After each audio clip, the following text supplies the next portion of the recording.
अस्सलाम वालेकुम। आज हम बात कर रहे हैं about the spectrum.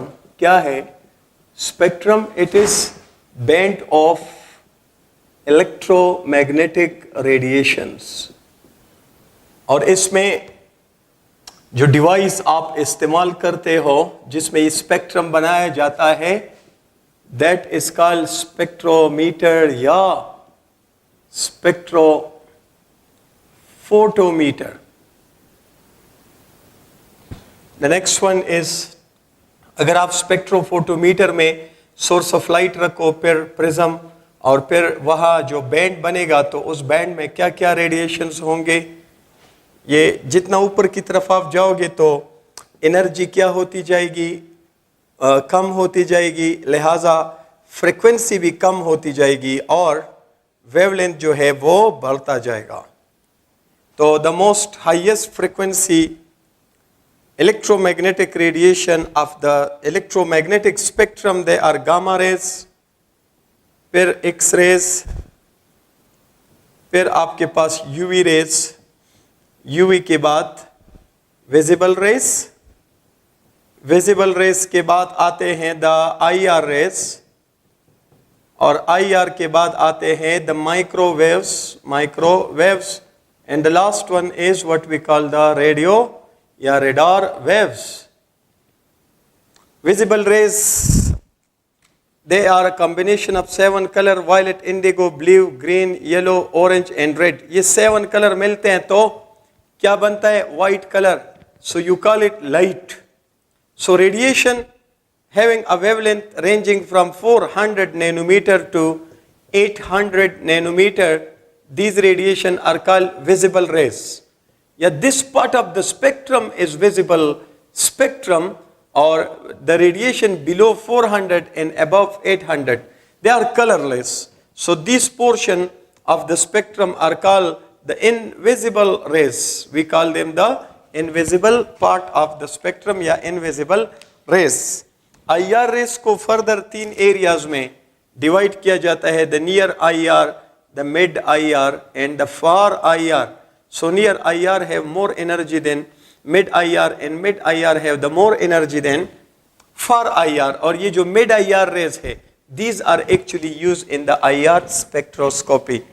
Okay, the next one is ये जो below 400 radiation है, they are all carcinogenic, and if they are produced by sun, so they will be filtered by ozone, especially UVs जो इसमें ज़्यादातर आते हैं, तो filtered by ozone. And the next one is they are not found in the lower atmosphere. The lower atmosphere up to an altitude of 11 kilometer, this is called troposphere. तो troposphere में ये radiation exist नहीं करते, visible and onward वाले radiation exist करते हैं. तो what is this whole band of electromagnetic radiation is called electromagnetic spectrum. ठीक है, तो इसमें अक्सर एमसीक्यू आता है कि इनमें किसकी एनर्जी ज्यादा है, किसकी फ्रीक्वेंसी, ये सीक्वेंस याद करे, वो एमसीक्यू आपका कवर हो जाएगा. The next one is visible spectrum. तो जब आप विजिबल स्पेक्ट्रम मतलब लाइट का स्पेक्ट्रम, तो जब आप लाइट को, व्हाइट लाइट, इसको आप पास करते हो प्रिज्म से in a spectrophotometer, it splits and appears in the form of bands, and this band will have radiations of different color, different frequency,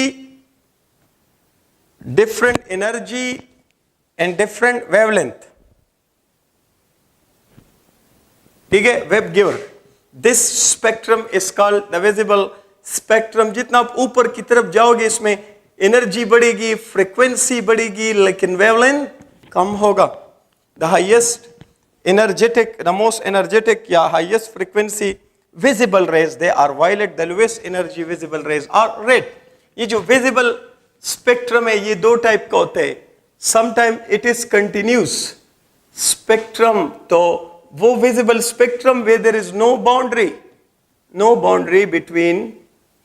between colors or spaces, कि color या spaces के दरमियान कोई boundary नहीं होगी.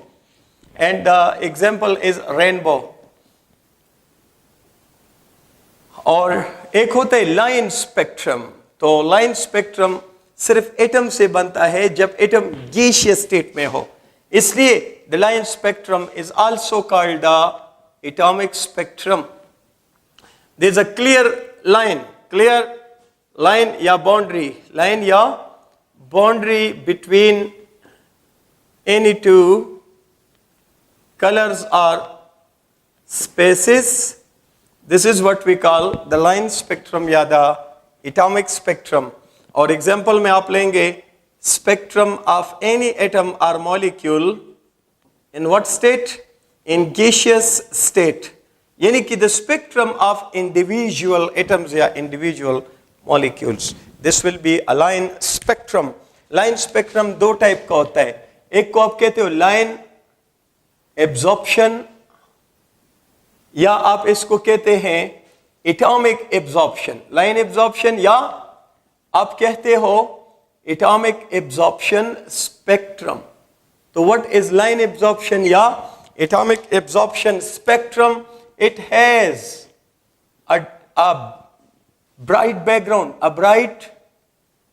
background, या you may call bright spaces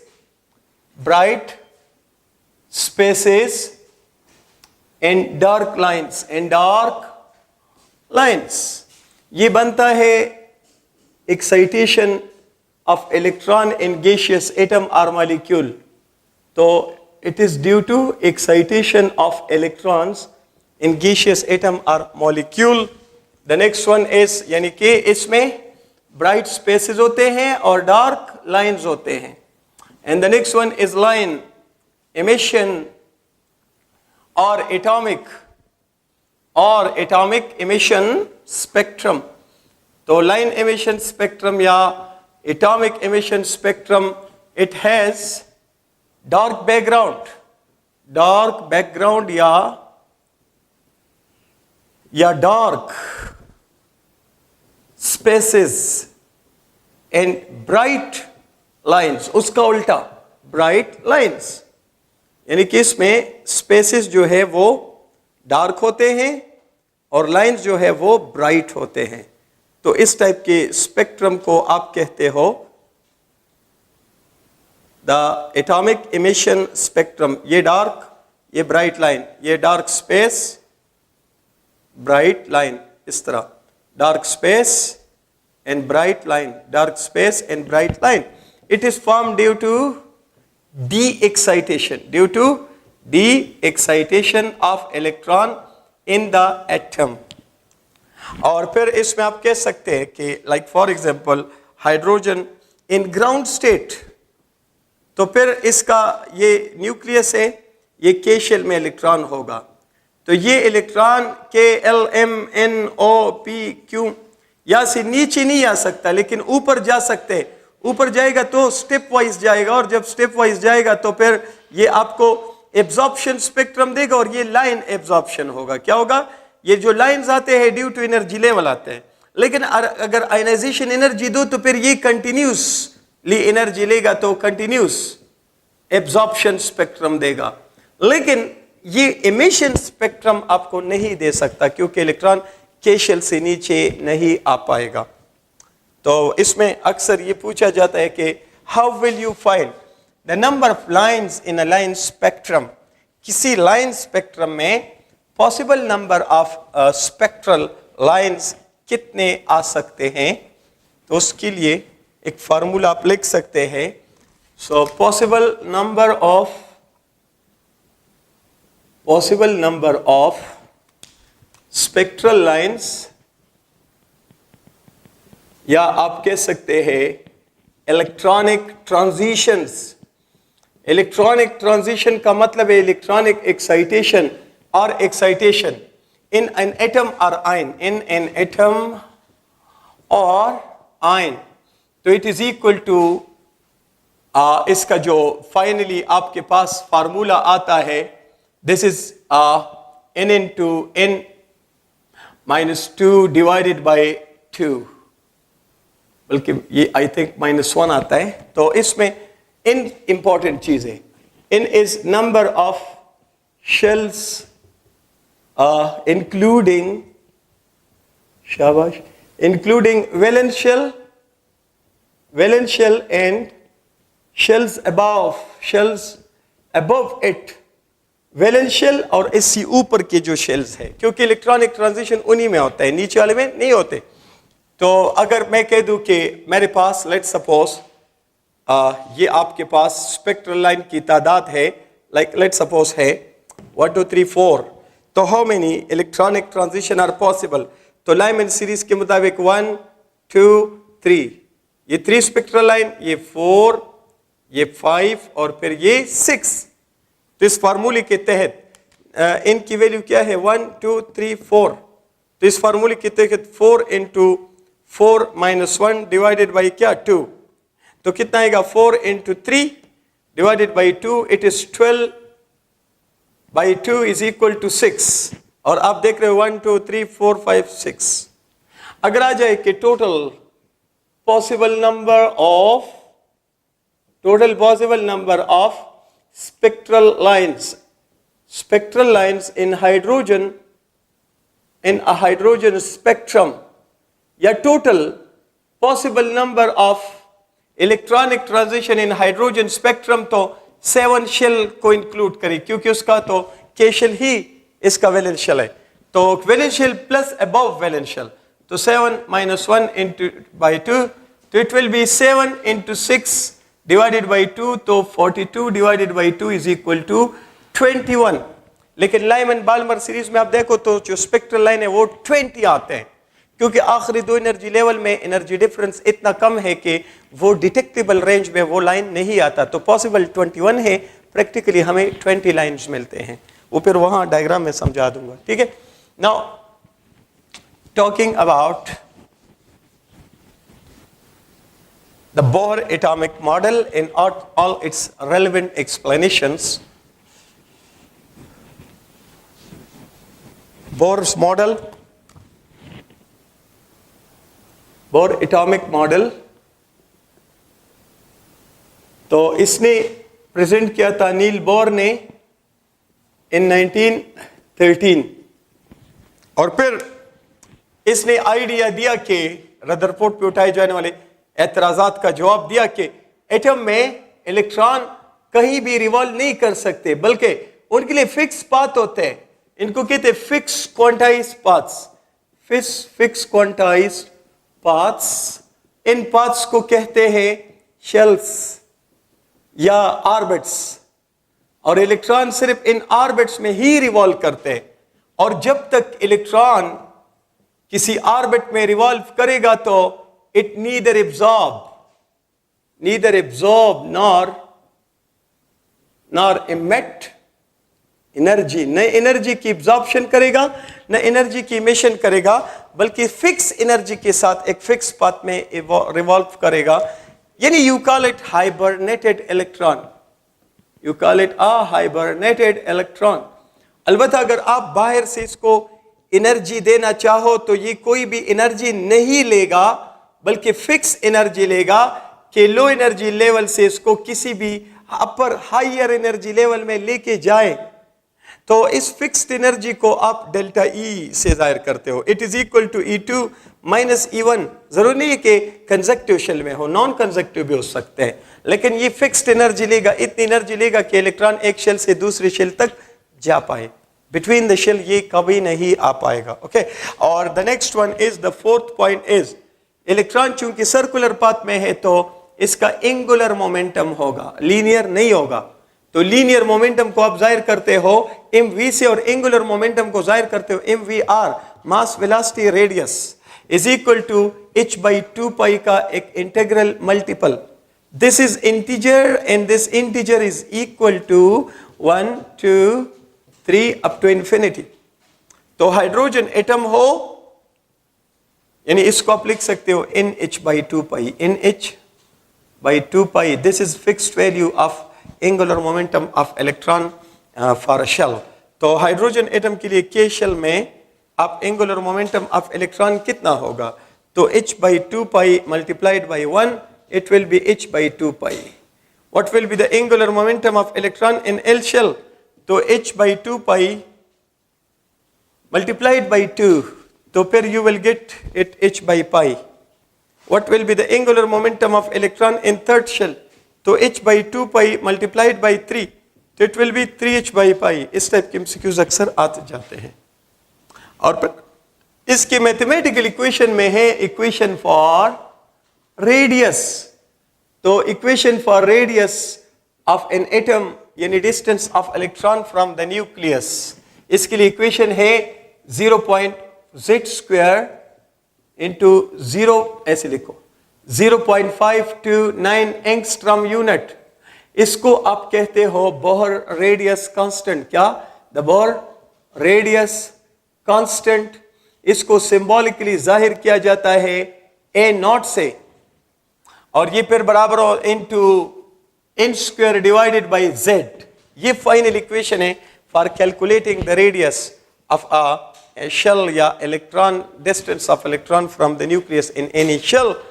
और फिर आप इसमें एक दरमियान में इक्वेशन में एक पॉइंट इंपॉर्टेंट है, नोट करें कि यहां पर जो डेरिवेशन मैंने बीच में छोड़ दिया उसमें एक जरूरी पॉइंट है कि the radius and the square of velocity of electron have inverse relationship. The radius and square of velocity of electron have inverse relationship. It mean electron जितना न्यूक्लियस के करीब आएगा, यानी इलेक्ट्रॉन जितना रेडियस जितना कम होगा तो इलेक्ट्रॉन की वेलोसिटी बढ़ती जाएगी, क्योंकि सेंट्रीपिटल फोर्स बढ़ता है, उसकी वजह से काइनेटिक एनर्जी भी बढ़ती है. इलेक्ट्रॉन जितना न्यूक्लियस के करीब आता है तो इसकी वेलोसिटी बढ़ती है, तो काइनेटिक एनर्जी बढ़ती है और पोटेंशियल एनर्जी कम होती है. तो फिर इसमें आप हाइड्रोजन एटम के अगर एग्जांपल के तौर पे हाइड्रोजन एटम में उठाऊं तो Z=1 फॉर हाइड्रोजन. ये माइंड में रखे कि Bohr model is applicable only for mono electronic particle, वो एटम या आयन जिसमें सिंगल इलेक्ट्रॉन हो. अगर कोई इलेक्ट्रॉन नहीं हो तो उसके लिए एप्लीकेबल नहीं है, और अगर एक से ज्यादा इलेक्ट्रॉन उसके लिए एप्लीकेबल नहीं है. तो इसके लिए आप लिखोगे कि लेट्स से R1 के शेल, तो it will B 0.529 angstrom unit into 1² divided by 1, तो it will B 0.529 angstrom unit. What is the distance of के shell from nucleus in case of hydrogen atom? तो ये, और अगर R2 की बात है तो 0.529 angstrom unit into 2² divided by 1, तो it will be 4 into 0.529. इसका मतलब है कि अगर इलेक्ट्रॉन अब हाइड्रोजन ग्राउंड स्टेट से फर्स्ट एक्साइटेड स्टेट में K शेल से L शेल में चला जाए तो the distance from the nucleus will increase by 4 times. अगर R3 की आप बात करो तो 0.529 angstrom unit into 3² by 1, it will B 9 into 0.529 angstrom unit. यानी कि पता ये चला कि जितना आप हाइड्रोजन एटम में न्यूक्लियस से दूर जाओगे the radius will increase by n² time. तो इसमें आप नोट कर सकते हो कि for hydrogen atom the difference of first 2 radii R2 - R1 and difference between the next 2 consecutive radii R3 - R2 and difference between next 2 consecutive radii. तो जितना आप न्यूक्लियस से दूर जाओगे रेडियाई का डिफरेंस बढ़ता जाएगा. इस टाइप के MCQ जरूरी है. अगर मैं फॉर एग्जांपल हीलियम +1 लूं तो हीलियम एटम के लिए तो बोर एप्लीकेबल नहीं है, लेकिन हीलियम +1 के लिए एप्लीकेबल है. इसके लिए Z की वैल्यू क्या है? इसके लिए Z की वैल्यू है 2. एटॉमिक नंबर इसका 2 आता है.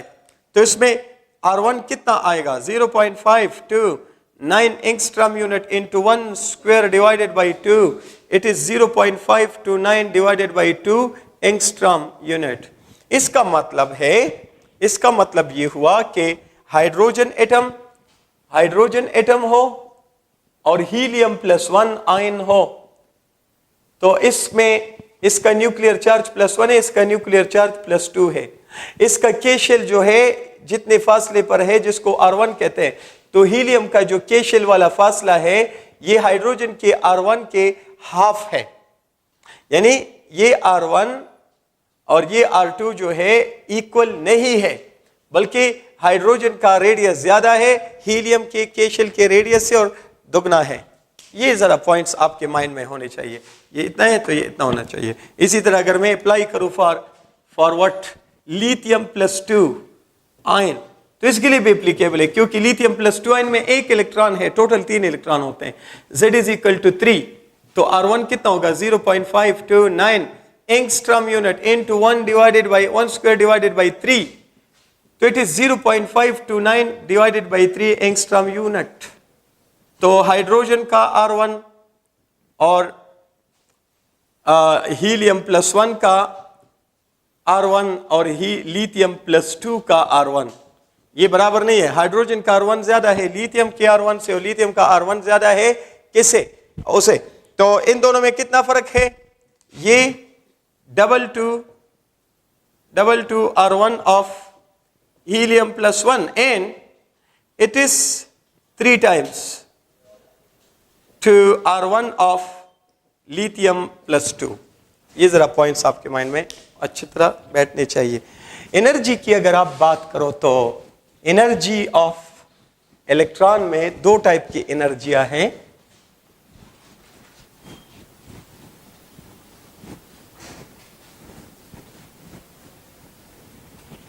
एनर्जी ऑफ इलेक्ट्रॉन में equation for energy of electron in a shell, कोई भी शेल हो लाइक nth शेल, तो इसको En में कह दूंगा। इलेक्ट्रॉन में 2 टाइप की एनर्जियां हैं। एक तो ये एक खास पोजीशन के साथ रिवॉल्व करता है, तो the energy possessed by electron due to its position, due to its radius, that is called potential energy. और इलेक्ट्रॉन में पोटेंशियल एनर्जी की का रीजन है work done by the nucleus upon the electron. तो इस पोजीशन की वजह से इसमें जो एनर्जी है वो कौन सी एनर्जी है, पोटेंशियल एनर्जी, और ये मूव करता है और मास है तो काइनेटिक भी है। So the energy of electron in initial is sum of kinetic energy and potential energy. It is due to motion of electron, and the other one is due to position, due to position of electron, and the position is due to work done by nucleus upon electron. Position तो यही देता है ना, तो work basically किस sign के साथ आते हैं, negative. So the potential energy of electron will possess a negative charge. The next idea है कि काइनेटिक एनर्जी का क्या इक्वेशन है, काइनेटिक एनर्जी का क्या इक्वेशन आता है, इलेक्ट्रॉन की काइनेटिक एनर्जी की का फाइनल इक्वेशन अगर आप डिराइव करो तो इट विल बी ZE² और 8 पाई एप्सिलॉन नॉट R। ये इक्वेशन फॉर काइनेटिक एनर्जी है। इस इक्वेशन को देखकर आप कह सकते हैं कि काइनेटिक एनर्जी और radius have inverse relationship. Radius कम होगा तो इलेक्ट्रॉन की काइनेटिक एनर्जी बढ़ेगी, and potential energy of electron it is negative because of this work done by the nucleus for giving a certain position to electron. तो it is -ZE² और 8 pi epsilon not R। तो this is equation for potential energy of electron. इस equation में आप देख रहे हो कि पोटेंशियल एनर्जी और रेडियस ये डायरेक्टली प्रोपोर्शन है, क्योंकि ये नेगेटिव साइन प्लस करोगे तो रेडियस ऊपर की तरफ जाएगा। तो इलेक्ट्रॉन जितना न्यूक्लियस के करीब आएगा इसकी पोटेंशियल एनर्जी कम होगी और काइनेटिक एनर्जी बढ़ती जाएगी। ओके, ये कुछ जरूरी बात है। फाइनल इक्वेशन है कि the energy of electron is, जो डेरिवेशन आप फाइनली करो तो इसमें आपके पास आएगा Z² इंटू -Z² E4m और 8 epsilon not square H² N² H²। ये फाइनल इक्वेशन है। अगर आप कांस्टेंट और वेरिएबल को सेपरेट करो तो you get E4m 8 epsilon not square और फिर क्या H²। तो ऊपर क्या वेरिएबल रह गया, Z², नीचे क्या वेरिएबल रह गया, N²। इन सारे कांस्टेंट की वैल्यू बराबर है इन सब की 2.18 10⁻⁻18 जॉल की और into Z² by N²। This is the very final equation for energy of electron in any shell. लेकिन ये एनर्जी जॉल में है और ये पर एटम है। ये क्या है, पर एटम या पर इलेक्ट्रॉन। अगर इसको मैं किलोजूल में कन्वर्ट करो, पर मोल में कन्वर्ट करो, तो फिर आपके पास ये इक्वेशन कुछ इस तरह हो जाएगा कि 2.18 10 पावर माइनस 18 और इसको 1000 पे डिवाइड करोगे तो जॉल के बजाय क्या हो जाएगा, किलो जॉल, और एवोगैड्रो नंबर से मल्टीप्लाई करो तो ये पर मोल हो जाएगा। तो अब लिखोगे किलो जॉल पर मोल, और फिर आगे आप लिखोगे into Z square by N square. तो फाइनली आपके पास इसका फाइनल फॉर्म आएगा 1312.36, इससे ये आएगा किलो जॉल पर मोल into z square by n square, the very final equation for calculating energy of electron in any shell। तो पर एटम पर इलेक्ट्रॉन ये एनर्जी है और पर मोल वो एनर्जी। इसका ख्याल रखना पड़ेगा कि पर एटम की बात कर रहे हैं या पर मोल, तो फिर इनका ख्याल रखना पड़ेगा। Okay, the next one is, अगर मैं हाइड्रोजन एटम उठाऊं तो E1 energy of electron in K shell, it will be equal to minus 1312.36 kilojoule per mole into 1 square by 1 square. So energy of electron in K shell is minus 1312.36 kilojoule per mole। इसका मतलब है कि अगर इसको मैं plus करूं, यानी कि हाइड्रोजन के K shell वाले इलेक्ट्रॉन को अगर हम इतनी एनर्जी दे दे तो the electron will go out of the hydrogen atom. तो ये है आयनाइजेशन पोटेंशियल या ionization energy of hydrogen in ground state. But sign फिर क्या करना पड़ेगा, प्लस करना पड़ेगा, और माइनस साइन में this is the energy of electron in the K shell of hydrogen atom. The E2 will be equal to minus 1312.36 kilojoule per mole into Z, यहां आएगा 1 square divided by 2 square. So the E2 is equal to minus 1312.36 divided by 4। चूंकि यहां magnitude तो कम हो जाएगा क्योंकि आप divided by 4 कर रहे हो, लेकिन नेगेटिव साइन की वजह से इसका मतलब है के शेल में इलेक्ट्रॉन की एनर्जी कम होगी और एल शेल में इलेक्ट्रॉन की एनर्जी इंक्रीज हो जाएगी बाई 4 टाइम। तो जितना आप के शेल से एल, एल से एम एक्साइटेड स्टेट में हाइड्रोजन का एक्साइटेड स्टेट की तरफ जाओगे तो radius will increase by n square time and energy will also increase by n time, दोनों by n time increase करेंगे। इस तरह E3 and so on। Note करें कि अगर आप किसी भी दो कंजक्टिव एनर्जी डिफरेंस मालूम करें तो नेगेटिव साइन की वजह से उल्टा आंसर आएगा, E2 माइनस E1 ज्यादा होगा और E3 माइनस E2 फिर कम होगा और E4 माइनस E3 और कम होगा एंड सो। जबकि रेडियाई का जो मैंने बता दिया तो वो पॉजिटिव वैल्यू है, तो जितना आप दूर जाओगे तो रेडियाई का डिफरेंस बढ़ता जाएगा, रेडियाई का डिफरेंस बढ़ता जाएगा। ये कुछ मेन कंसेप्ट है एनर्जी ऑफ इलेक्ट्रॉन के को नोट करने में। तो एनर्जी डिफरेंस के लिए between any two shells, energy difference between any two shells, तो डेल्टा ई का क्या इक्वेशन है, तो it is started with this equation E2 minus E1। तो इसमें ये जो इक्वेशन है ये इक्वेशन आप पुट करोगे तो फाइनली आपके पास इक्वेशन आ जाएगा z square into 2.18 10 power minus 18 joule, kilojoule per mole है तो फिर ये वैल्यू लिखनी पड़ेगी, और into 1 over n 1 square minus 1 over n 2 square, lower number of lower shell, number of higher shell. तो ये फाइनल इक्वेशन है एनर्जी डिफरेंस कैलकुलेशन के लिए। तो आप लिख सकते हो लाइक एग्जांपल के तौर पे, अगर मेरे पास हाइड्रोजन एटम हो तो हीलियम आयन वगैरह के लिए फिर आप घर में प्रैक्टिस करें, सिर्फ Z की वैल्यू लगानी है आपने। तो आपके पास आएगा लेट्स से हाइड्रोजन एटम का इलेक्ट्रॉन जाता है के शेल से लेट्स सपोज M शेल में, तो कितनी एनर्जी हमें देनी पड़ेगी इस इलेक्ट्रॉन को फर्स्ट एनर्जी लेवल से थर्ड एनर्जी लेवल में लेके जाने के लिए, या ग्राउंड स्टेट से सेकंड एक्साइटेड स्टेट में, ये फर्स्ट एक्साइटेड स्टेट है ये सेकंड। तो इसके लिए n1 की वैल्यू क्या हो गई 1, n2 की वैल्यू 3। बाकी तो वही इक्वेशन है, delta E is equal to 1 square z ना 2.18 10 पावर माइनस 18 जॉल, 1 ओवर 1 का स्क्वायर माइनस 1 ओवर 3 का स्क्वायर। तो फाइनली आपके पास आ जाएगा ये सॉल्व करोगे तो 8/9 आएगा into 2.18 10⁻⁻18 joule.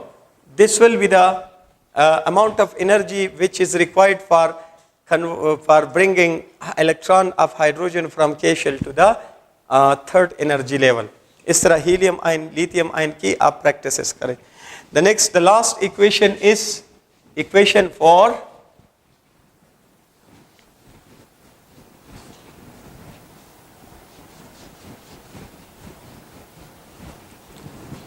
the last one is equation for frequency, wavelength, wave number of energy, equation for wave number, frequency and wavelength of radiations absorbed or emitted. Absorbed or emitted during excitation and de-excitation of electron in an atom. तो इसके लिए final equation आपका आएगा, this wave number is equal to z² E4 m/8 epsilon naught square h cube c into 1 over in 1 square minus 1 over in 2 square. या z variable है, इसको आप बाहर निकाले तो बाकी कांस्टेंट रह जाते हैं, दिस वन. तो इन सारे कांस्टेंटों को हम रिप्रेजेंट करते हैं by a single constant r. इन सबको आप r से रिप्रेजेंट करते हो. तो this r is called what? This is called the Rydberg's constant. ये सब इसके बराबर है. It is 1.0974 10⁻, I think 7 per meter, sorry, per meter, yes. ठीक है. तो इसमें आप एमसीक्यूज के लिए ये पॉइंट नोट करें कि R is equal to E4 m और 8 epsilon naught square h cube c. इसका मतलब है कि E4 m, इसका मतलब है कि R is directly proportional to charge of electron power 4. Charge of electron को अगर हम डबल करें तो R की value will increase by 16 times and the R is directly proportional to mass of electron. mass of electron को अगर आप double करें तो the value of R will become double. आपके एक्सरसाइज में है if mass of electron becomes half, the value of Rydberg's constant will also become half. The R is inversely proportional to epsilon naught square permittivity of space की value को अगर आप double करें तो R की value will be 1/4 times. 4 times it will be decreased. इसी तरह the R is inversely proportional to Planck's constant power 3. यानी Planck's constant की वैल्यू को अगर आप डबल करें तो it will be decreased by 8 times. And R is inversely proportional to C. Speed of light को अगर आप डबल करोगे तो the value of R will become half. ये कुछ पॉइंट्स है जो आपको क्लैरिटी से दिमाग में रखने. The next idea is अगर इस पे क्वेश्चन आते तो इस टाइप के क्वेश्चन आते हैं, लाइक मेरे पास हाइड्रोजन एटम है. इस हाइड्रोजन एटम में अगर मैं आपसे कह दूं कि we are bringing electron of hydrogen from K to M shell third energy level में लेके जा रहे हैं, तो इसमें आप जो रेडिएशन दे रहे हो, इन रेडिएशन का वेव नंबर कितना होगा, इनकी फ्रीक्वेंसी कितनी होगी, इनका वेवलेंथ कितना होगा. इस टाइप के एमसीक्यूज के लिए ये इक्वेशन आपने याद रखना है. ये तो इसमें आंसर इज इन 1 की वैल्यू क्या हो रही है आपके पास 1, इन 2 की वैल्यू क्या आ रही है 3. तो the wave number will be equal to 1 square, this is 1 square, और R की वैल्यू आप लगाए 1.0974 10⁻7 मीटर. 1/1 का स्क्वायर माइनस 1/3 का स्क्वायर. तो this will be equal to 1.0974 10⁻7 पर मीटर. 1/1 माइनस 1/9 सॉल्व करोगे तो it will B 8/9 into 1.0974 10 power 7 per meter. Wave S frequency is equal to this thing. It will be 3 into 10 power 8 meter per second into 8 by 9 into 1.0974 10 power 7 hertz. Or per S, the wavelength is the inverse या reciprocal of wave number. So it will be 1 over 8 by 9 into 1.0974 10 power 7. तो ये metre हो जाएगा. ये आपके पास मुख्तलिफ ज़रूरी बातें हैं जो आपको बोहर एटॉमिक मॉडल से क्लैरिफाई करने हैं. Drawbacks of Bohr atomic model में मेरे ख्याल में कोई सच बड़ी बात नहीं है, लेकिन फिर भी आप रीड करें बुक से. इसमें जो पहला ज़रूरी पॉइंट था वो ये था कि Bohr model is applicable only for mono electronic particle. सिर्फ उन एटम या आयंस के लिए एप्लीकेबल है जिनमें एक इलेक्ट्रॉन है. और it can not explain the Heisenberg uncertainty principle. Heisenberg कहते हैं कि द पोजीशन यानी रेडियस एंड मोमेंटम यानी energy of electron are not conserved, not constant. They variate due to wave nature of electron. और Bohr particle nature of electron explain करते हैं. तो इसलिए Heisenberg strictly against a Bohr atomic model के fix radius और fix energy का concept वो नहीं मान रहा. तो ये कुछ बातें हैं. फिर सबशेल का आइडिया नहीं देता बोहर, ऑर्बिटल का आइडिया नहीं देता. स्टार्क इफेक्ट क्या है, splitting of the spectral line of hydrogen atom in electric field, subshell का आइडिया है स्टार्क इफेक्ट. और ज़ीमन इफेक्ट क्या है, the splitting of spectral line in magnetic field, this is called Zeeman effect. Orbital का idea है, magnetic quantum number का concept है. Okay, the next one is, the next idea is hydrogen spectrum. तो hydrogen spectrum में अगर सबसे पहले ये आइडिया डेवलप किया था बाल्मर ने, फिर लाइमैन ने, फिर पास्चर ने. ये 3 सीरीज आए थे before Bohr model. Before Bohr model यानी बोर ने शेल का आइडिया यहां से लिया था. फिर आता है Brackett series end fund series. P silent है. फंड सीरीज ये आफ्टर, ये दोनों आफ्टर बोहर मॉडल. एंड इसमें ये है कि ये हाइड्रोजन का न्यूक्लियस है, K shell L M N O P Q और आगे इंफिनिटी तक शेल पॉसिबल है. लेकिन एविडेंसेस हमें यहां तक मिलते हैं के L M N O P Q. The onward is number of shell possible. तो इंफिनिटी तक है एग्जिस्टिंग, क्यू शेल तक है. तो लाइमैन सीरीज में क्या है आप शॉर्ट में देख लो.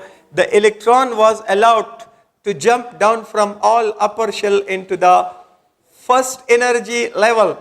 और इन सब सीरीज इसमें जो इलेक्ट्रॉन ने एनर्जी लूज की तो ये सारे स्पेक्ट्रल लाइन इलेक्ट्रोमैग्नेटिक स्पेक्ट्रम के किस रीजन में आ रहे थे, यूवी रीजन में. तो लाइमैन सीरीज में N1 की वैल्यू फिक्स 1 है और N2 की वैल्यू 2, 3, 4, 5, 6, 7. और इनका जो स्पेक्ट्रल रेंज है,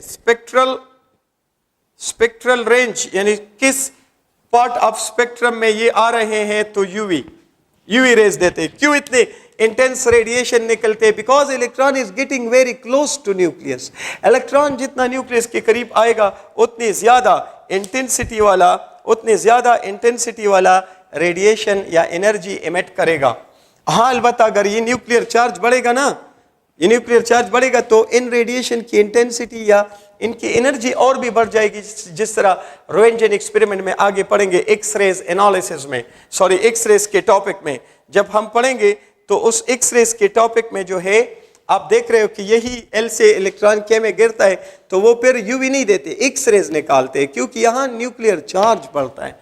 तो स्पेक्ट्रल लाइन की जो फ्रिक्वेंसी है, स्पेक्ट्रल लाइन की जो एनर्जी है या फ्रिक्वेंसी है या वेव नंबर है, it is directly proportional to the number of proton in the nucleus and or it is inversely proportional to the radius. Radius जितना कम होगा तो स्पेक्ट्रल लाइन की एनर्जी बढ़ती जाएगी.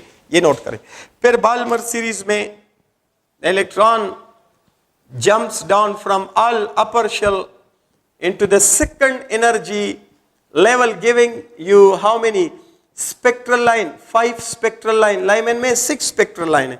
In Balmer series में in 1 की value 2 है और in 2 की वैल्यू 3, 4, 5, 6, 7 और जो रेंज है that is visible. आप देख रहे हो कि लाइमन में यूवी था, अब विजिबल हुआ क्योंकि इलेक्ट्रॉन न्यूक्लियस से थोड़ा दूर रह गया. तो फिर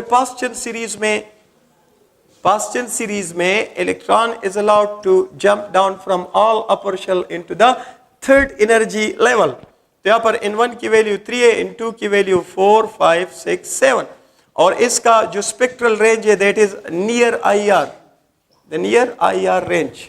and the next one is Brackett series. तो ब्रैकेट सीरीज में the electron is allowed to jump down from all upper shell into the fourth energy level. तो यहाँ in 1 की वैल्यू क्या है 4, in 2 की वैल्यू क्या आ रही है 5, 6 and 7 और ये मिड IR रेंज में आ रहा है. आप देख रहे हो कि यहाँ स्पेक्ट्रल रेंज में बड़ा फर्क आ गया, यहाँ ज्यादा फर्क नहीं है क्योंकि यहाँ एनर्जी डिफरेंस कम हो रहा है. Okay, and the last one is Pfund series. तो उसमें the electron is allowed to jump down from upper shell into the fifth energy level. in 1 की वैल्यू 5, in 2 की वैल्यू 6, 7 और इसमें फॉर IR रेंज में आपके पास ये आ रहा है स्पेक्ट्रल रेंज. तो इसमें अक्सर इस टाइप के MCQs आते हैं कि value of n two for let's say for third Balmer spectral line is dash. तो बाल्मर है तो in 1 की वैल्यू तो डेफिनेटली 2 ही है, in 2 की वैल्यू आपके पास 3, 4, 5, 6, 7. तो first, second, third, this is your answer. इस पे जरा फोकस देना है. या मैं लिख सकता हूं कि the wave number of radiations या the wave number of let's say यही लिखो third spectral line of Balmer series क्या आ रहा है, ये वैल्यू इज डैश. तो आंसर क्या आ रहा है, this is equal to once again third है तो in 1 की वैल्यू 2 और in 2 की वैल्यू क्या 5. तो this is equal to equation मैंने लिखा था तो हाइड्रोजन है ना तो Z की वैल्यू तो 1 ही है तो it will B 1.0974 10 is power 7 पर मीटर 1/1 स्क्वायर माइनस 1/5 स्क्वायर. आगे आप सॉल्व करें तो इस टाइप के क्वेश्चन जो है उठाए जाते हैं यहाँ से. मैंने बताया था थोड़ी देर पहले कि हाइड्रोजन में टोटल प्रैक्टिकली इलेक्ट्रॉनिक ट्रांजिशन 20 आते हैं और कैलकुलेशन में 21 आते हैं. तो गिन ले 1, 2, 3, 4, 5, 6, 7, 8, 9, 10, 11, 12, 13, 14, 15, 16, 17, 18, 19, 20 तक आते हैं. ये वाला भी एक पॉसिबल है लेकिन यहाँ एनर्जी डिफरेंस बहुत कम है, ये रेंज में नहीं आ रहा तो पॉसिबिलिटी तो 21 है. प्रैक्टिकली आपको 20 स्पेक्ट्रल लाइन मिलेंगे या 20 पॉसिबल इलेक्ट्रॉनिक ट्रांजिशंस जो है आपको इसमें मिल जाते हैं. ये आपके पास आइडियाज हुए about this what to say hydrogen spectrum. आगे हम मूव करते हैं to the next part of this chapter and that is what we call the quantum numbers. Quantum numbers का क्या कंसेप्ट है? Quantum numbers they are generally derived from Bohr model and Schrödinger equation. Any classical concept of structure of atom and quantum या modern concept of structure of atom या wave concept. तो ये quantum number जो है most modern idea या theory about structure of atom, about the structure of atom. तो इसमें आप जो है बात कर सकते हैं. The first one principal quantum number denoted by n. It can be derived from Bohr as well as Schrödinger. यानी शेल का कंसेप्ट दोनों देते हैं, श्रोडिंगर भी बोहर भी. दूसरा है azimuthal quantum number represented by L. इसको एंगुलर मोमेंटम क्वांटम नंबर भी आप कहते हो, ये आप फिजिक्स में पढ़ चुके होंगे एटॉमिक स्पेक्ट्रम में. कि एंगुलर मोमेंटम का सही कंसेप्ट जो है वो सब शेल से मिलता है। एस में फिक्स होता है, पी में फिक्स होता है, डी में। ये शेल वाला ज्यादा आइडिया फिक्स नहीं है। तो एंगुलर मोमेंटम क्वांटम नंबर भी कहते हैं इसको। और third one is magnetic number, इसको सेकेंडरी क्वांटम नंबर भी कहते हैं, इसको टर्शियरी क्वांटम नंबर। तो एम से जाहिर करते हैं या एम एल से जाहिर करते हैं। ये दोनों क्वांटम नंबर जो है can be derived from Bohr, but not, can be derived from Schrödinger, but not Bohr. And the last one is spin quantum number, represented by S या by ms. So it is derived independently, न Bohr से और ना Schrodinger से। ये एक independent concept है। तो इंशाल्लाह अगले लेक्चर में हम क्वांटम नंबर के जो ट्रिकी पॉइंट्स है या इंपॉर्टेंट पॉइंट्स है वो डिस्कस करेंगे। अगले लेक्चर में हम ये चैप्टर खत्म करेंगे। Thank you very much.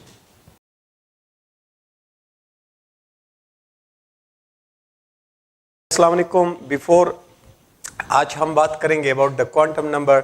Last lecture में मैंने क्वांटम नंबर का इंट्रोडक्शन बताया था, अब वन बाय वन डिस्कस करेंगे। Before talking that let's explain the difference between shell, subshell and orbital. तो अगर आप फर्ज करें एक पर्सन हो, तो आप जब जाते हो तो सबसे पहले आप अपनी कॉलोनी में एंट्री करते हैं, फिर कॉलोनी में जाते हैं आप अपने घर में, फिर आप जाते हैं अपने रूम में, और वो एरिया जहां आप आराम करते हो उसको आप कहते हो बेड। ये आपका फाइनल डेस्टिनेशन है। तो अगर आपको हम कंपेयर करें विद इलेक्ट्रॉन, तो इलेक्ट्रॉनों की भी एक कॉलोनी होती है, और वो कॉलोनी, जिस कॉलोनी में इलेक्ट्रॉन रहते हैं उसका नाम है एटम। और फिर इस कॉलोनी में इलेक्ट्रॉनों के जो घर होते हैं उनको कहते हैं शेल या ऑर्बिट या मेन एनर्जी लेवल, ठीक, जिसको आप रिप्रेजेंट करते हो KLMNOPQ से आगे। तो ये पॉसिबल है इन्फिनिटी तक, पॉसिबिलिटी तो इसमें इन्फिनिटी है, लेकिन अभी तक एग्जिस्टिंग Q तक है। तो फिर इसके बाद इलेक्ट्रॉन का जो कमरा होता है उसको कहते हैं सबशेल, या सबशेल को कहते हैं सब ऑर्बिट, और या इसको कहते हैं सब energy level. The sub energy level represent किया जाता है बाय SPDF। SPDF तक ये अवेलेबल है, मतलब इनके एविडेंसेस हैं। इसके अलावा GHI तक हम जाते हैं थियोरेटिकली, इमेजिनरी कंसेप्ट में। ये स्फिरिकल होता है, ये डबल डम्बल शेप का होता है। ये इसका शेप इतना कॉम्प्लेक्स है, पेचीदा है कि अभी तक डिफाइंड नहीं है। और the last portion, the bed where electron reside, that is called subshell. And the subshell is also called the sub orbit, sub orbit या sub energy level, the sub energy level. और in short इसको आप कहते हो orbital. वो छोटा सा space around the nucleus where the electron probability exist, that is called orbital. और एक ऑर्बिटल को आप सिंबॉलिकली जाहिर करते हो बाय अ बॉक्स। एक ऑर्बिटल को एक बॉक्स से जाहिर किया जाता है, और इसमें मैक्सिमम कितने इलेक्ट्रॉन्स एकोमोडेटेबल है? 2, मैक्सिमम 2 इलेक्ट्रॉन्स इसमें एकोमोडेशन ले सकते हैं। इसके अलावा आप ऑर्बिटल का क्या डेफिनेशन समझ आ गया कि the space around the nucleus where probability of finding electron is maximum. तो प्रोबेबिलिटी ऑफ फाइंडिंग इलेक्ट्रॉन को आप सिंबॉलिकली जाहिर करते हो बाय साई स्क्वायर। तो this is the symbolic representation of an orbital. और ये दिमाग में रखे कि ऑर्बिटल S हो, P हो, D हो या F हो, ऑर्बिटल में मैक्सिमम 2 ही इलेक्ट्रॉन आते हैं। ये अक्सर MCQ आता है कि maximum possible number of electrons in p orbital is dash. तो आपके दिमाग में तो p के लिए क्या अब माइंड में होता है? 6. फिर अगर मैं कह दूं कि 14 या मैं कह दूं 10 या ऑप्शन नंबर डी में मैं लिख दूं 2, so the right answer is 2, क्योंकि ये ऑर्बिटल का लफ्ज लिखा है. तो ऑर्बिटल कोई भी हो, d ऑर्बिटल हो, f ऑर्बिटल हो, s हो, ऑर्बिटल में मैक्सिमम 2 ही इलेक्ट्रॉन आते हैं. अलबत्ता अगर ये क्वेश्चन इस तरह हो कि maximum possible number of electrons in p subshell, तो फिर कमरी की बात है. तो p सबशेल में मैक्सिमम कितने इलेक्ट्रॉन आएंगे? Answer is 6. या अक्सर आ जाते हैं which number of electrons is not possible in p orbital. Let's suppose option A 1, option B 2, option C 3, option D all are possible. तो हमारे माइंड में फिर से P के लिए क्या होता है? 6. तो अक्सर हम कहते हैं कि all are possible, हालांकि राइट आंसर इज 3, क्योंकि ऑर्बिटल में 2 से ज्यादा इलेक्ट्रॉन पॉसिबल नहीं है, या 0 इलेक्ट्रॉन या 1 इलेक्ट्रॉन या 2 इलेक्ट्रॉन्स. और फिर इसके बाद आप जो है क्वांटम नंबर की तरफ आप मूव करें तो principal quantum number represented by n, it tells about number 1, the shell in which electron under steady is present. वो शेल जिसमें आपका टारगेट इलेक्ट्रॉन मौजूद है, उसका एड्रेस आपको कौन देगा? Principal quantum number the n. इसकी वैल्यू 1 2 3 4 5 6 7 इंफिनिटी तक पॉसिबल है, बट एग्जिस्टिंग वैल्यू इसकी 7 तक है. तो n स्टैंड फॉर शेल. अगर किसी इलेक्ट्रॉन के प्रिंसिपल क्वांटम नंबर की वैल्यू 1 हो तो ये के शेल में होगा L M N O P N Q, and फिर इंफिनिटी तक जाए. इसके अलावा it can also tell about maximum possible number of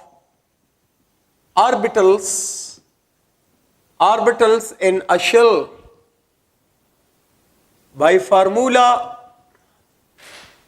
n square. ये आपको याद रखना है. Maximum possible number of orbital in a shell is equal to n square. Like अगर ये आपके पास शेल हो और ये ऑर्बिटल्स हो, in if I talk about k shell, तो k के लिए n की वैल्यू क्या है? 1 स्क्वायर, तो इट हैज 1 ऑर्बिटल. L के लिए 2 स्क्वायर तो 4 ऑर्बिटल्स. M में 3 स्क्वायर तो 9 ऑर्बिटल्स. N में 4 स्क्वायर 16 ऑर्बिटल्स. O में 5 स्क्वायर 25 ऑर्बिटल्स. P में 6 स्क्वायर 36 ऑर्बिटल. Q में 7 स्क्वायर 49 ऑर्बिटल्स. तो what is the maximum possible number of orbitals in a shell? The answer is n square. फिर तीसरा information जो हमें इससे मिल जाता है, the third information, that is what we call the third one, maximum possible number of electrons in a shell by formula 2n square. तो इसमें ये आपका शेल है और ये मैक्सिमम इलेक्ट्रॉन्स कितने आ सकते हैं k में? तो 1 into 1 square is equal to 2 electrons. L में 2 into 2 स्क्वायर तो 8 इलेक्ट्रॉन्स. M में 2 into 3 स्क्वायर 18 इलेक्ट्रॉन्स. N में 2 into 4 स्क्वायर तो 32 मैक्सिमम इलेक्ट्रॉन्स. O में 2 into 5 स्क्वायर तो 50 मैक्सिमम इलेक्ट्रॉन्स. P में 2 into 6 square 72 maximum electrons. Q में 2 into 7 स्क्वायर तो कितना आता है इसमें? 98 मैक्सिमम इलेक्ट्रॉन्स. वैसे practically maximum electron N O P और Q में प्रैक्टिकली मैक्सिमम 32 इलेक्ट्रॉन तक आ सकते हैं, क्योंकि एस पी डी और एफ तक होता है. But by calculation quantum number एक थ्योरेटिकल या मैथमेटिकल कंसेप्ट है about the structure of atom. तो जो मैथमेटिकल फार्मूला कहेगा हम वही बात मानेंगे. एजीमुथल क्वांटम नंबर में क्या मेन कंसेप्ट है? Represented by small L, and it tells about number 1, number of subshells. किसी शेल में जितने सब शेल होते हैं उस शेल में इलेक्ट्रॉनों की उतने किस्म की एनर्जियां होती है, तो उतने किस्म की स्टैंडिंग वेव्स होते हैं. तो सब शेल के लिए आप ये भी लिख सकते हैं maximum number of standing waves, कि किसी शेल में कितने टाइप के स्टैंडिंग वेव्स है, कितने टाइप के एंगुलर मोमेंटा पॉसिबल है इलेक्ट्रॉन के. So number of subshell या standing waves in a shell. By formula, इसका फार्मूला क्या है? By formula L is equal to 0 to n-1, 0 to n-1. इससे आपको पता चलेगा कि किस शेल में कितने किस्म की स्टैंडिंग वेव्स है या कितने सब शेल्स है. और फिर दूसरा है इसमें, it also explains about shape of the subshells, shapes of the subshells. ये सबशेल का जो शेप होता है ये एस के लिए स्फेरिकल होता है, पी के लिए डम्बल होता है, डी के लिए डबल डम्बल, एफ के लिए है but undefined because of the complex nature.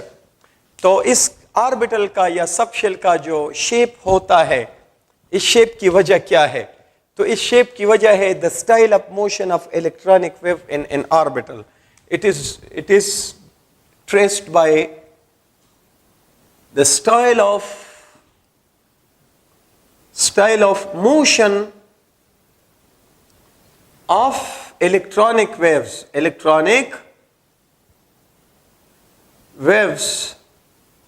an orbital. किसी ऑर्बिटल में इलेक्ट्रॉनिक वेव का जो स्टाइल ऑफ मोशन है उससे हम शेप ट्रेस करते हैं. इसको अगर मैं अप्लाई करूं तो ये आपके पास शेल हुआ और ये उसके अंदर सब शेल्स या सब शेल जितने होंगे उतने किस्म की स्टैंडिंग वेव्स. तो अगर के की बात करो तो L इज इक्वल टू कितना आएगा? N इज इक्वल टू 1 है ना, तो 0 ही आएगा क्योंकि 1 - 1 is 0. 0 stand for S. L shell में L is equal to 0 and 1, 2 - 1, तो S and P. M shell में L इज इक्वल टू 0, 1, 2, 0 और फिर 3 - 1 तो 0 से लेके 2 तक, तो 0, 1, 2, S P D. इन शेल में L इज इक्वल टू 0, 1, 2, 3. इसमें ये 4 है ना, इनके लिए इनकी वैल्यू 4 है तो 4 - 1 इस 3 तक, 0 से 3 तक S P D F. O के लिए L इज इक्वल टू क्या? 0, 1, 2, 3, 4. ये अब इमेजिनरी है, यहां तक एविडेंस है स्टार्क जीमन इफेक्ट से, स्टार्क इफेक्ट से, सॉरी. तो it will B S P D F, और ये जब आएगा तब इसको जी का नाम देंगे, अभी नहीं है. पी के लिए L is equal to 0, 1, 2, 3, 4, 5, S P D F G H. और फिर क्यू के लिए एल इज इक्वल टू 0, 1, 2, 3, 4, 5, 6. तो इसमें क्या सब शेल है? S P D F G H and I. ये आपको अगर कभी क्वेश्चन पूछा जाए कि possible number of standing waves या हाउ मेनी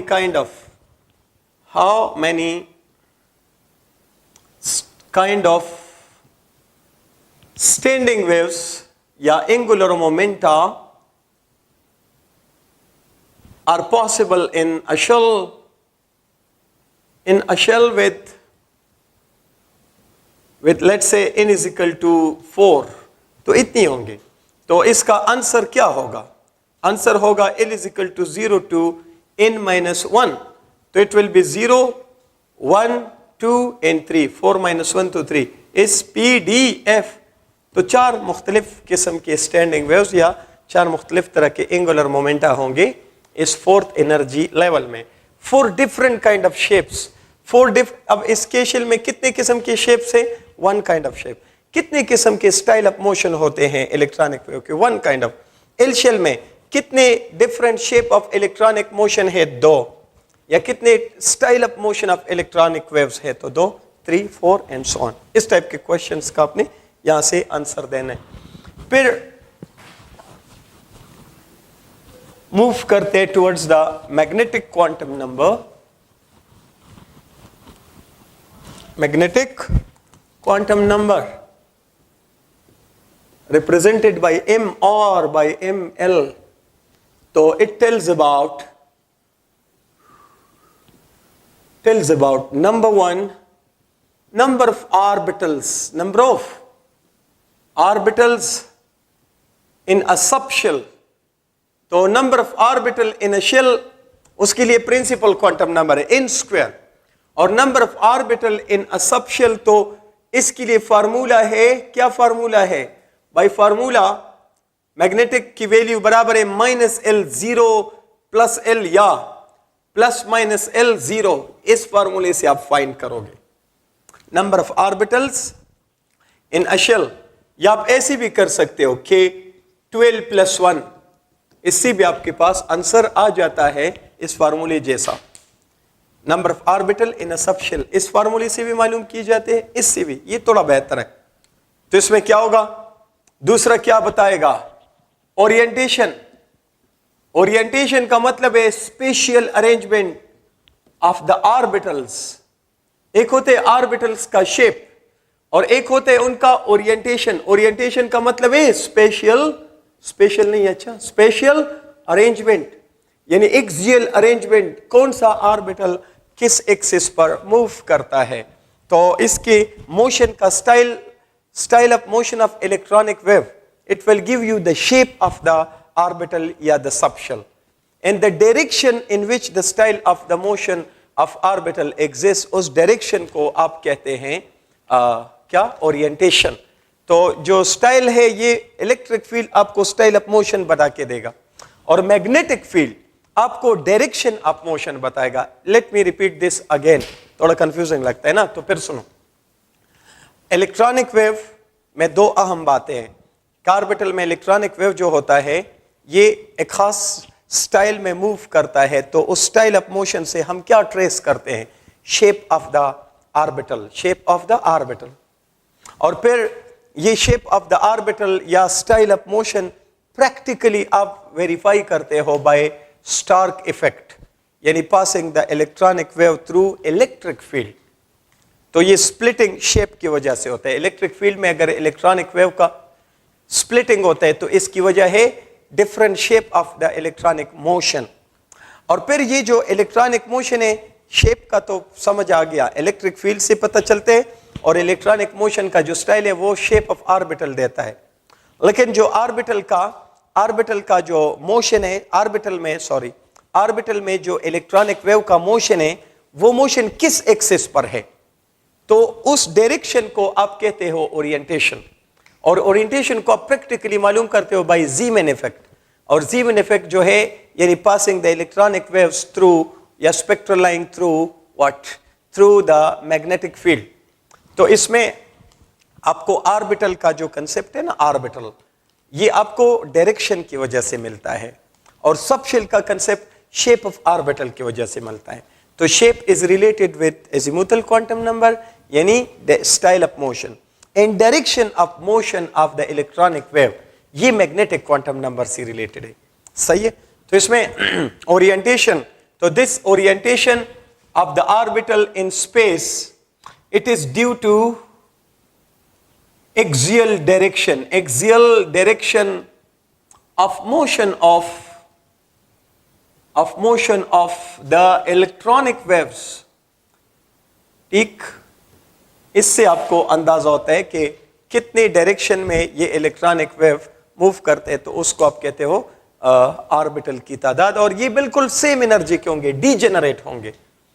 तो next one is how will you apply it. Like मैं एग्जाम्पल के तौर पे इफ आई टॉक अबाउट इस ऑर्बिटल, तो इस ऑर्बिटल के लिए एल की वैल्यू क्या है? 0। तो मैग्नेटिक की वैल्यू क्या होगी? 0 0 0।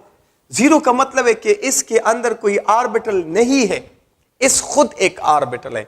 यानी पता चला कि एस इज सबशेल, कमरा भी है, एस विल एज ऑर्बिटल, यानी एस ऑर्बिटल भी है, सबशेल भी है, कमरा भी है, बेड भी है। और चूंकि ये बिल्कुल अकेला एक ऑर्बिटल है तो एक बॉक्स से जाहिर करते हैं, तो इसका ओरिएंटेशन फिर क्या होगा? सो नो ओरिएंटेशन या undefined orientation. Why is orientation undefined? Because इस ऑर्बिटल इज अलोन, इसका कंपिटिटर नहीं है। तो ये अक्सर एमसीक्यूज में आता है कि किस ऑर्बिटल का ओरिएंटेशन अनडिफाइंड होता है या डिफाइन नहीं किया जाता इस ऑर्बिटल का। ये ओवरऑल ऐसे होता है, like just like a ball. तो ऑल एक्सिस में इक्वली आपको मिलेगा, इसकी कंपटीशन में कोई और ऑर्बिटल नहीं है, तो हम कहते हैं इस orientation is undefined. The next one is you move towards the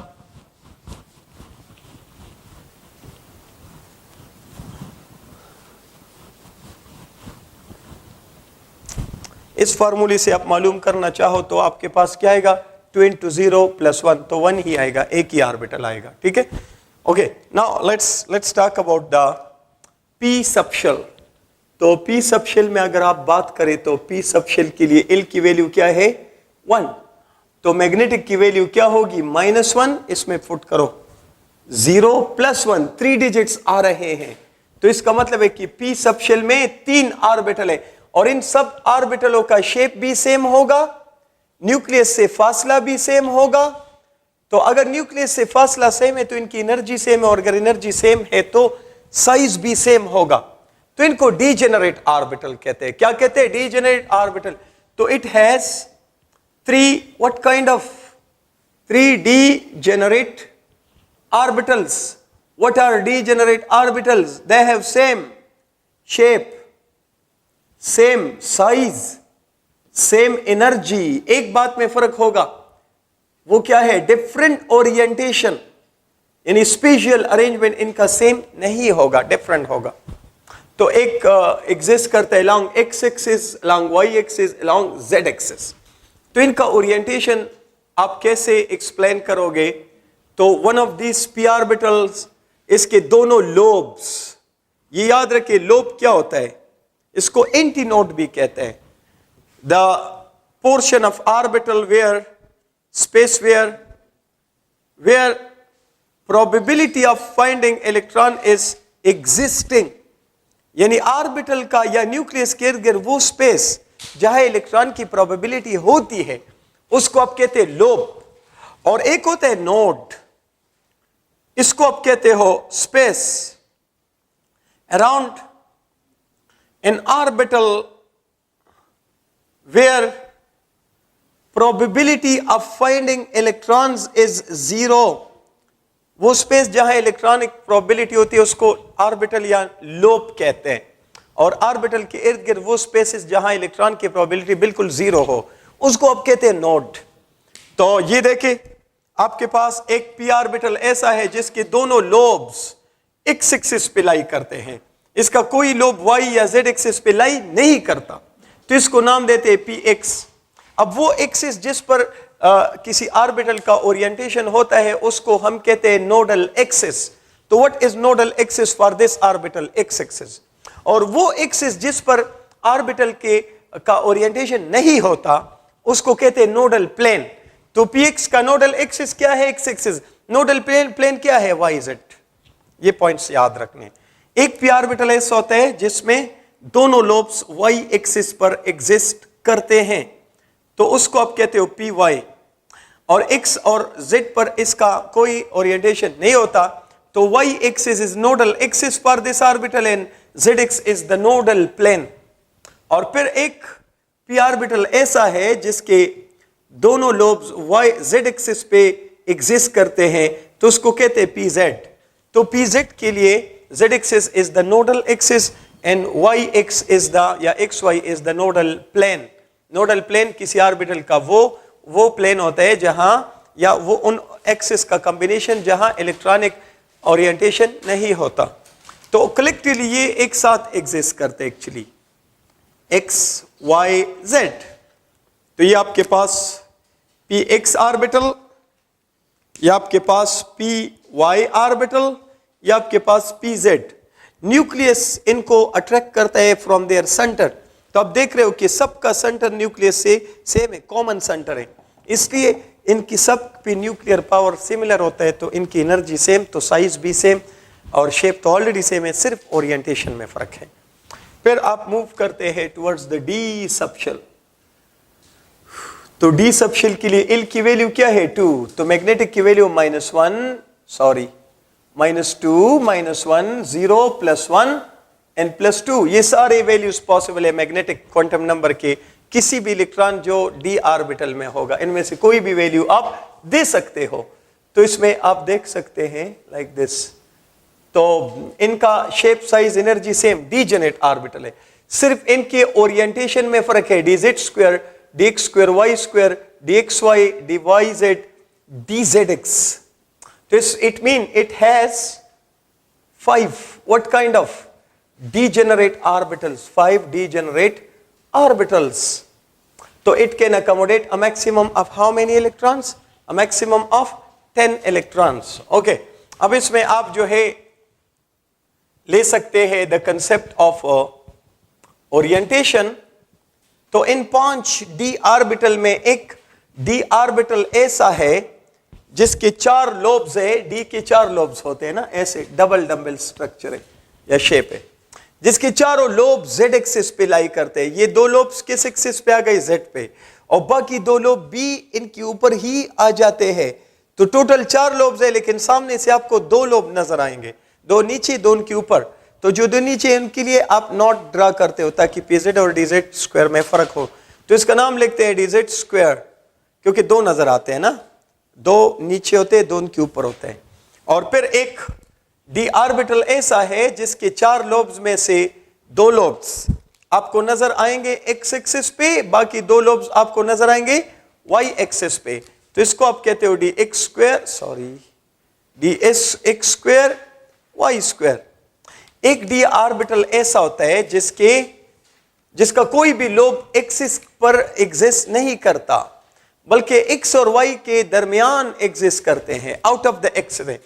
तो वो 2 एक्सिस जिनके दरमियान ये लोब एग्जिस्ट करते हैं, उसी से इसका नाम रखा जाता है dxy। एक डी ऑर्बिटल ऐसा है जिसका कोई भी लोब ऑन द एक्सिस नहीं होता, बल्कि 2 एक्सिस के दरमियान, कौन से एक्सिस के दरमियान, y और z के दरमियान, ये मैंने वैसे z कह दिया ना, फिर वो 3D स्ट्रक्चर ड्रा नहीं कर सकते बोर्ड पे, तो आप अंडरस्टैंड करें dzx। और एक डी ऑर्बिटल ऐसा है जिसका कोई भी लोब ऑन द एक्सिस नहीं है, बल्कि x और z के दरमियान वो लोब्स एग्जिस्ट करते हैं, तो उसको आप कहते हो dzx। ये 2 ऑन द एक्सिस है, ऑन द एक्सिस, और ये 3 आउट ऑफ द एक्सिस है, आउट ऑफ द एक्सिस। ये आपके पास ओरिएंटेशन का कंसेप्ट है ऑफ द डी ऑर्बिटल। इस फार्मूले से अगर आप ये पॉइंट्स निकालना चाहो तब भी आपके पास वही आंसर ठीक ठाक आएगा जिस तरह आप यहाँ लिखते हो। ओके, अगर मैं आपको यहां से क्वेश्चन दूं कि चलो F तक पहले जाते, F सबशेल, तो F सबशेल के लिए L की वैल्यू 3, तो मैग्नेटिक की value -3 -2 -1 0 +1 +2 +3।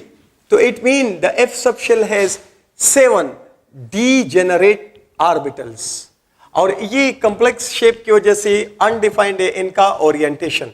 It will accommodate a maximum of 14 electron subshell. F orbital जो भी हो मैक्सिमम 2 ही इलेक्ट्रॉन आएंगे, और इसका ओरिएंटेशन क्या है, अनडिफाइंड है। क्यों अनडिफाइंड है, undefined due to complex nature, यानी कि इसका ओरिएंटेशन है लेकिन कॉम्प्लेक्स होने की वजह से डिफाइंड नहीं है।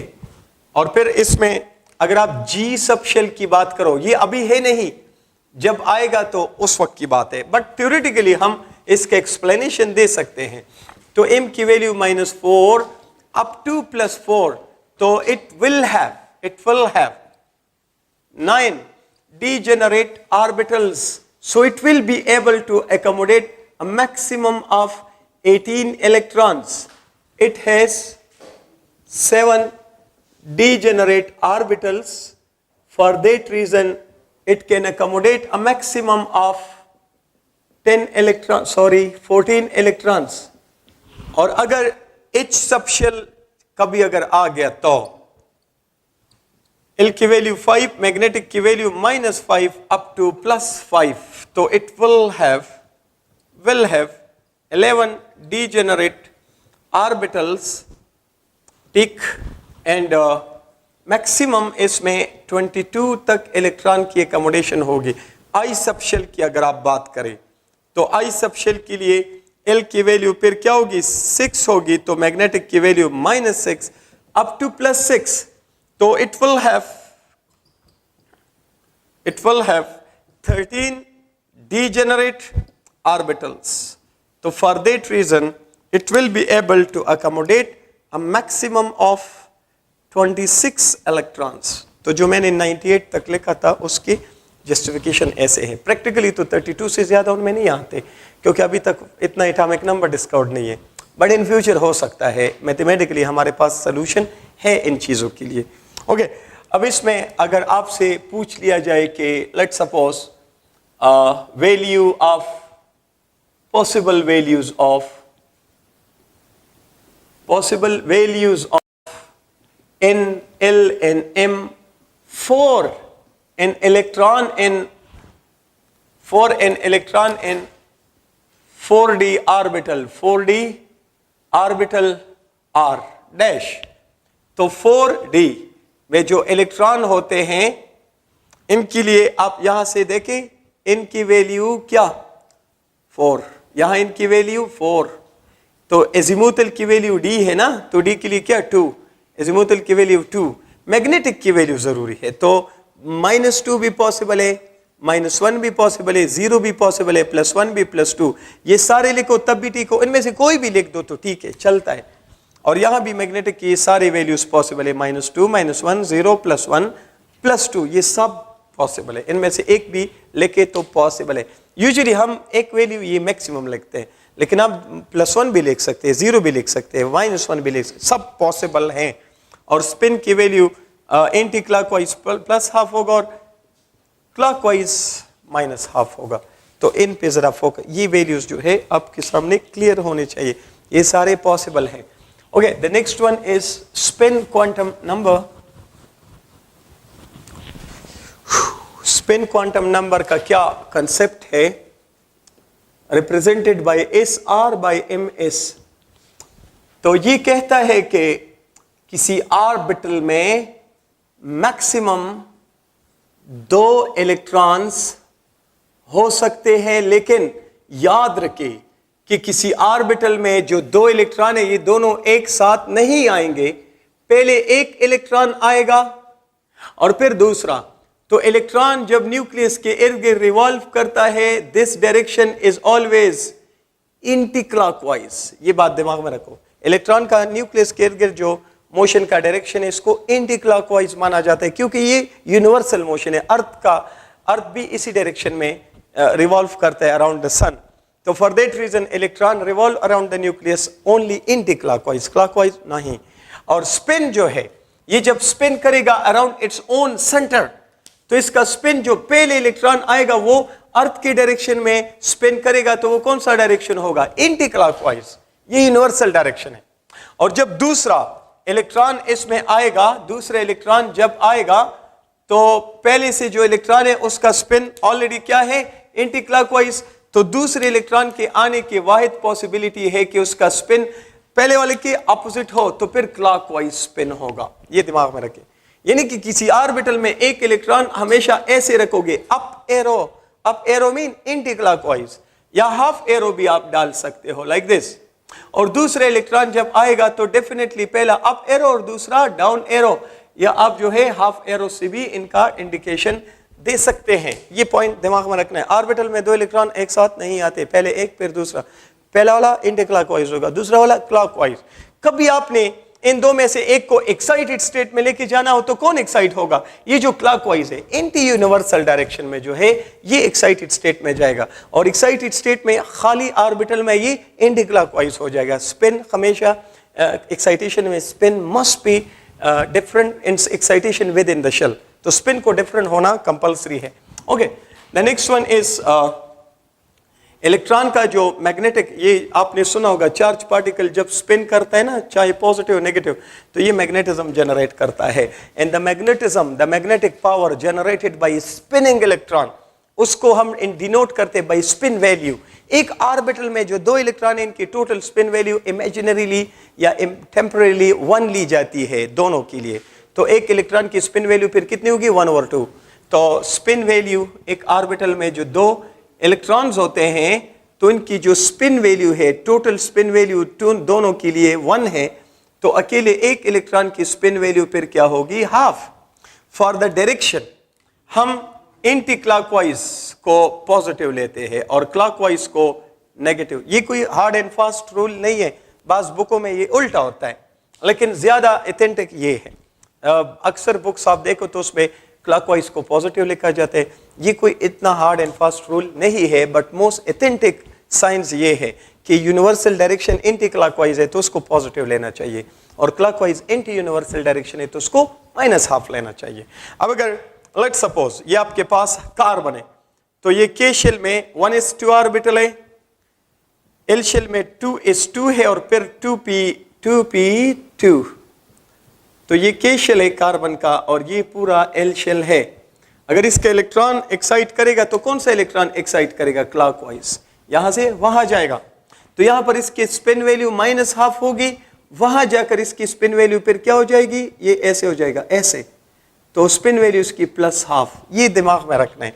Excitation within the shell अगर हो, excitation within the shell, तो इसमें spin must be changed. The clockwise electron will excite and it will go and appear as anti-clockwise.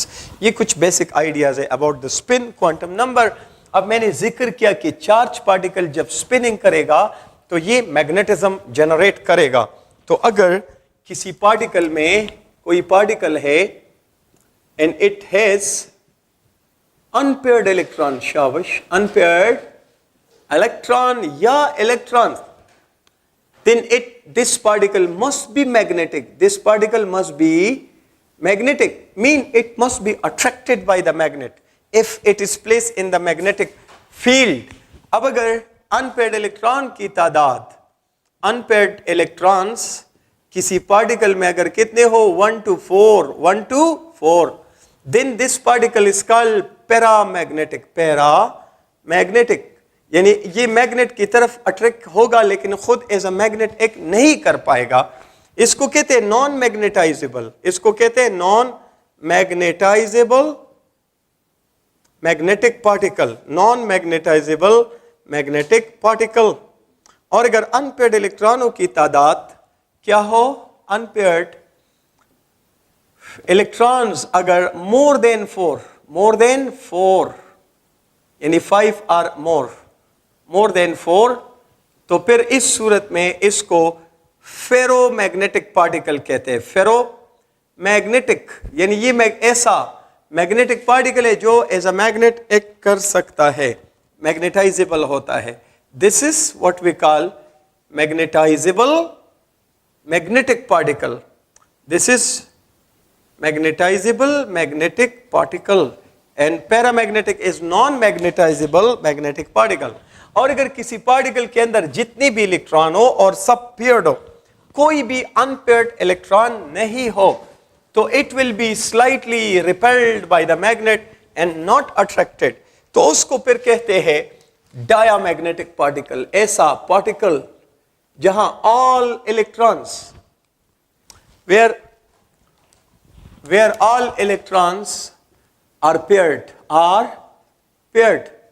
तो फिर ऐसे पार्टिकल को कहते हैं, ऐसे पार्टिकल को हम कहते हैं diamagnetic particle.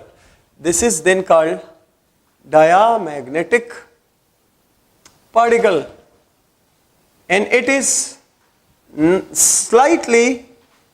slightly repelled by magnetic field या by magnet when placed in the magnetic field and not attracted. और मैग्नेटिक चीजों को मैग्नेट अट्रैक्ट करेगा. The next topic is electronic configuration of elements. Electronic configuration of elements तो इसमें है process of placing electrons in atomic orbitals of an atom of an element. This is called electronic configuration of that element. Rules क्या है electronic configuration के? तो पहला rule है of वो principle. of वो किसी साइंटिस्ट का नाम नहीं है, बल्कि of वो मतलब एक जर्मन वर्ड है, इसका मतलब है टू बिल्ड. आप इलेक्ट्रॉनों की बिल्डिंग कैसे बनाओगे. दूसरा रूल है द पॉली एक्सक्लूजन प्रिंसिपल. और तीसरा रूल इसमें है the hertz rule. The last one is hertz rule. ये 3 रूल्स आपने फॉलो करने हैं while having electronic configuration of element. ये कहता है कि इलेक्ट्रॉन्स फिल द ऑर्बिटल्स, चाहे एटॉमिक हो या मॉलिक्यूलर हो, in increasing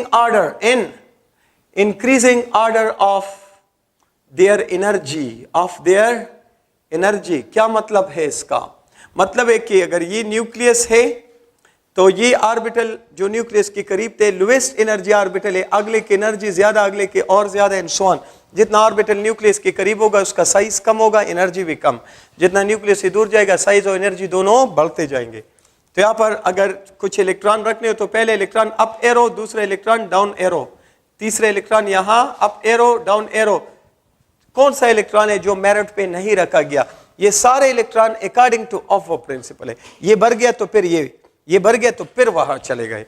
तो ऐसे इलेक्ट्रॉन जो ऑफ के मुताबिक रखे जाए उनको नॉर्मली हम कहते हैं ग्राउंड स्टेट इलेक्ट्रॉन्स.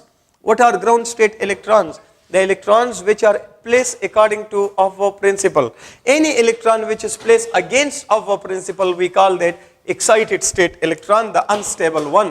अगर ये न्यूक्लियस है, ये लोएस्ट एनर्जी ऑर्बिटल है, उससे ज्यादा, और लेट्स से मैं कह दूं electron 1, electron 2, electron 3, electron 4, no, electron 3, 1, 2, 3 और ये 4. तो अगर आप गौर करें तो ये electron according to of principle रखे गए. तो ये ग्राउंड स्टेट इलेक्ट्रॉन्स है. ये इलेक्ट्रॉन अगेंस्ट ऑफ वो प्रिंसिपल रखा गया तो इसको कहते हैं एक्साइटेड स्टेट इलेक्ट्रॉन. ये डेफिनेटली नीचे आएगा क्योंकि अनस्टेबल है. तो ऑफ वो का मतलब आई होप आप समझ गए कि जब तक लो एनर्जी ऑर्बिटल नहीं भरेगा तब तक आप इलेक्ट्रॉन को हाई एनर्जी में नहीं लेके जा सकते. How can you find the increasing order of energy of the atomic orbitals? Atomic orbital की जो एनर्जी का इंक्रीजिंग ऑर्डर है ये आपको कैसे मालूम होगा? So how to find increasing order of energy of atomic orbitals. तो एटॉमिक ऑर्बिटल्स का increasing order of energy find करने के लिए 2 मेथड्स अवेलेबल है. कौन से 2 मेथड्स अवेलेबल है? तो फर्स्ट वन इज बाय अवोक्रॉस फार्मूला. ये तो आप मैट्रिक्स से पढ़ते आ रहे हो. द अवोक्रॉस फार्मूला के मुताबिक आप कैशल LMNO P तो इसमें 1s, इसमें 2s 2p, 3s 3p 3d, 4s 4p 4d 4f, 5s 5p 5d 5f. अब 5g जो है वो मैंने बताया था इमेजिनरी है, अभी तक हमारे एटॉमिक नंबर में वो नहीं आ रहा. 6s 6p 6d 6f, 7s 7p 7d 7f. तो इनको इंक्लाइंडली आप क्रॉस करो like this by parallel lines और फिर टेल टू हेड आया करे, टेल टू हेड. तो आपके पास सबसे पहले ये ऑर्बिटल आएगा. ये इंक्रीजिंग ऑर्डर ऑफ एनर्जी कुछ इस तरह लिखा जाएगा. 1s की एनर्जी कम है 2s से, फिर 2s के बाद कौन आ रहा है 2p, फिर 3s, 2p फिर 3s और सो ऑन. इन ऑर्बिटल को आप इस तरह अरेंज कर सकते हैं. This is what we call the increasing order of energy of the orbital. दूसरा तरीका increasing order of energy of orbital मालूम करने का जो दूसरा तरीका है, we call it N+L rule. The N+L rule will also tell you the increasing order of energy of orbital. यहाँ पर N क्या है? प्रिंसिपल क्वांटम नंबर है. एंड L क्या है? Azimuthal quantum number of orbital, यानी किसी ऑर्बिटल के प्रिंसिपल क्वांटम नंबर और अजीमुथल क्वांटम नंबर की वैल्यू प्लस करनी है आपने, तो फिर energy of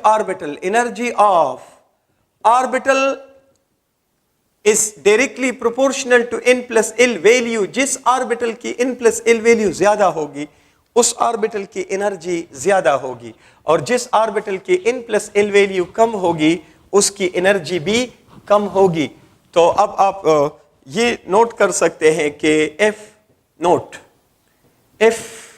different orbitals have same n plus l value, तो फिर क्या करेंगे? Then energy is directly proportional to n value। अगर मुख्तलिफ ऑर्बिटल के n plus L value same है तो जिसकी n वैल्यू ज्यादा होगी फिर उसकी एनर्जी ज्यादा, और n वैल्यू कम तो एनर्जी कम। एग्जाम्पल के तौर पर अगर मैं आपके सामने ये क्वेश्चन लिखूं कि एनर्जी का सीक्वेंस बताओ, लाइक फर्ज करें मैं लिख दूं कि 5f 6p चलो 5d 6p, ये ऐसे लिखो 5d 6s 4f okay and 5, चलो बस इन तीनों में। तो इंक्रीजिंग ऑर्डर के लिए straight away n plus L value आप लिखो, तो 5 प्लस 2 क्योंकि l is equal to 0 1 2 3 s p d f, तो 7, ये 6 प्लस 0 तो 6 एंड 4 प्लस 3 तो it will B how much? It will B 7। तो अगर आप देखो तो यहाँ इन दोनों की l plus L value same है, तो जब मुख्तलिफ ऑर्बिटल की l plus L value same होगी तो उनमें से किसकी एनर्जी ज्यादा होगी? जिसकी n वैल्यू ज्यादा हो। तो एनर्जी का करेक्ट सीक्वेंस क्या है? तो सबसे ज्यादा एनर्जी आ रही है 5d की, फिर दूसरे नंबर पे किसकी एनर्जी आ रही है? 4f की, और सबसे कम एनर्जी आ रही है किसकी? 6s की। तो ये इसका एमसीक्यू ज्यादा चांस है एनर्जी वाला कि आपके सामने ये एमसीक्यू आ जाए कि arrange them in the increasing order of the energy, या इलेक्ट्रॉन के एंट्री का सबसे सही सीक्वेंस क्या है? तो सबसे पहले इलेक्ट्रॉन इसमें एंटर करेगा लोएस्ट एनर्जी में, जब ये बढ़ेगा तो फिर इसमें, और ये बढ़ेगा तो फिर इसमें। तो इस पे जरा प्रैक्टिस रखो, n प्लस एल वैल्यू से ये इलेक्ट्रॉन के फिलिंग का तरतीब या एनर्जी का तरतीब हो, ये आसान इसका सीक्वेंस है। Now let's talk about the poly exclusion principle. कब इस्तेमाल किया जाता है poly exclusion principle? Use while placing two electrons in same orbital, यानी एक ऑर्बिटल में जब आप दो इलेक्ट्रॉन रखोगे तो इन दोनों इलेक्ट्रॉनों को किस रूल को ओबे करना कंपलसरी है? पॉली एक्सक्लूजन प्रिंसिपल को ओबे करना कंपलसरी है। कैसे? ये कहता है कि two electrons in an orbital, यानी एक ऑर्बिटल में जो दो इलेक्ट्रॉन होते हैं cannot have same value for all the 4 quantum number, यानी कम से कम एक क्वांटम नंबर की वैल्यू डिफरेंट होना कंपलसरी है, और वो स्पिन है। सो two electrons in an orbital always have opposite spin, शाबाश, always have opposite, या इसको एंटी पैरेलल भी कहते हैं, सिमिलर को पैरेलल कहते हैं। तो अपोजिट या anti parallel spin and never have same या पैरेलल स्पिन। ये एमसीक्यू अक्सर आता है कि parallel spin off two electron in same orbital is not possible, it is against poly exclusion principle. यानी आप कह सकते हैं कि अगर मेरे पास लेट्स से 4d ऑर्बिटल हो, इसमें दो इलेक्ट्रॉन्स हैं, तो इनकी चारों क्वांटम नंबर की वैल्यू लिखो, तो इनकी वैल्यू क्या है? 4, यहां इनकी वैल्यू क्या है? 4, ये तो डिफरेंट नहीं हो सकती। एल की वैल्यू d है तो 2, एल की वैल्यू 2d है ना। तो मैग्नेटिक की वैल्यू क्या है? -2 -1 0 +1 +2, इनमें से कोई भी। में m की वैल्यू क्या है? -2 -1 0 +1 +2, इनमें से कोई भी। और फिर इसकी वैल्यू इसके लिए क्या है? तो एक +½ है तो दूसरा -½ यानी एक ऑर्बिटल में दो इलेक्ट्रॉनों की प्लेसमेंट तब पॉसिबल है जब उनका स्पिन अपोजिट हो। अगर सेम स्पिन हो यानी पैरेलल स्पिन हो तो ये कहानी पॉसिबल नहीं है। The last rule is what we call the हर्न्स रूल। तो हर्न्स रूल आप इलेक्ट्रॉनिक कॉन्फ़िगरेशन में कहाँ इस्तेमाल करते हैं? जब आपको इलेक्ट्रॉनिक प्लेसमेंट करनी हो, कहाँ पे? डीजेनरेट ऑर्बिटल्स में। जब भी आप डीजेनरेट ऑर्बिटल्स में इलेक्ट्रॉनिक प्लेसमेंट करते हैं तो उस वक्त आपको हर्न्स रूल ओबे करना होता है। हर्न्स रूल में it is used while placing electrons in degenerate orbitals, ये दिमाग में रखना है। और ये कहता है कि placing electrons in degenerate orbitals, pairing is not allowed. Pairing is not allowed. The pairing is not allowed. Till which time? Till all the degenerate orbitals. Till all the degenerate orbitals are half filled with same spin.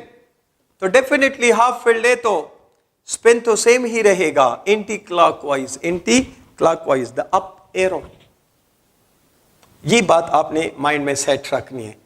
तो इसमें अक्सर आ जाता है the concept of valency, जिसको combining capacity भी कहते हैं, और इसको डिफाइन करते हैं number of unpaired electrons in valence shell of an atom of an element. ठीक है, तो इसको वैलेंसी कहते हैं। तो ऑलवेज तो नहीं, लेकिन मोस्टली ज्यादातर एलिमेंट के जो वैलेंस शेल में अनपेयर्ड इलेक्ट्रॉन रह जाते हैं इसकी वजह से। तो it is mostly due to हर्न्स रूल।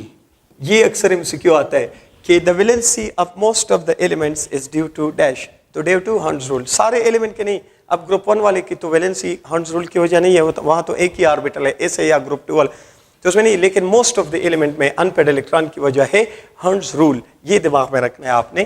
ठीक है, लाइक अगर मैं कह दूं P1, तो P में 3 डीजेनरेट ऑर्बिटल है, तो कहां ये इलेक्ट्रॉन प्लेस किया जा सकते हैं? बट अप एरो, यहां भी कोई पाबंदी नहीं है, जहां भी रखो इनमें, लेकिन पेयरिंग नहीं, यहां तो पेयरिंग नहीं कर सकते। ये भी ठीक है, ये भी ठीक है, ये भी।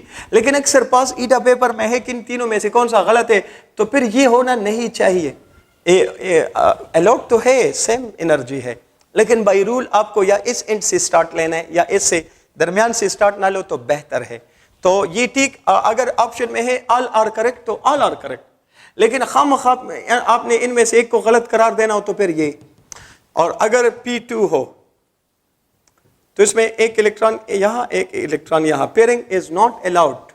एक यहां, ये भी अलाउड है, एक यहां, तो ये सब अलाउड है, लेकिन ऐसा नहीं होना चाहिए। रूल अलाउ नहीं करते, पॉसिबिलिटी है एनर्जी के लिहाज से, बट अलाउड नहीं है, वो फिर प्रॉपर स्टेबिलिटी नहीं मिलती। तो फिर P3, तो डेफिनेटली आप तीनों को अलग अलग ही रखोगे, you are not allowed to. लेकिन अब जब पेयरिंग शुरू करेंगे, पेयरिंग तो P4 में डेफिनेटली अब आप पेयरिंग करेंगे 1 2 3, तो पेयरिंग आप यहां से स्टार्ट करो तब भी ठीक है, पेयरिंग आप यहां से स्टार्ट करो तब भी ठीक है, और पेयरिंग आप यहां से स्टार्ट करो तब भी ठीक है, ये भी ठीक है, ये भी। अगर फिर भी आपको इन तीनों में से एक को गलत करार ना हो तो ये, क्योंकि फिर भी आप दरमियान से अलाउड नहीं हो, एक एंड से या इस एंड से या इस एंड से आपको ये फिनोमेना स्टार्ट करना है, ये जरूरी बात है। द नेक्स्ट वन इज, ये इलेक्ट्रॉनिक कॉन्फ़िगरेशन में नोट करें कि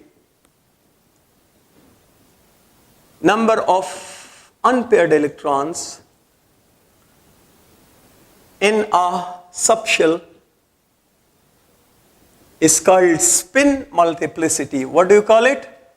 You call it spin multiplicity. What is spin multiplicity? The number of unpaired electron.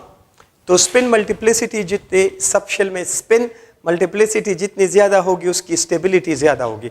किसी सबशेल में अनपेयर्ड इलेक्ट्रॉन की तादाद जितनी ज्यादा होगी उसकी स्टेबिलिटी, एक तो कंप्लीट होता है, कंप्लीट तो बहुत स्टेबल होता है, लेकिन इनकम्प्लीट सबशेल में स्पिन मल्टीप्लिसिटी ज्यादा होने से स्टेबिलिटी बढ़ती है, इसलिए हॉर्न्स रूल ने स्पिन मल्टीप्लिसिटी को बढ़ाने के लिए ये रूल आया है, horns rule.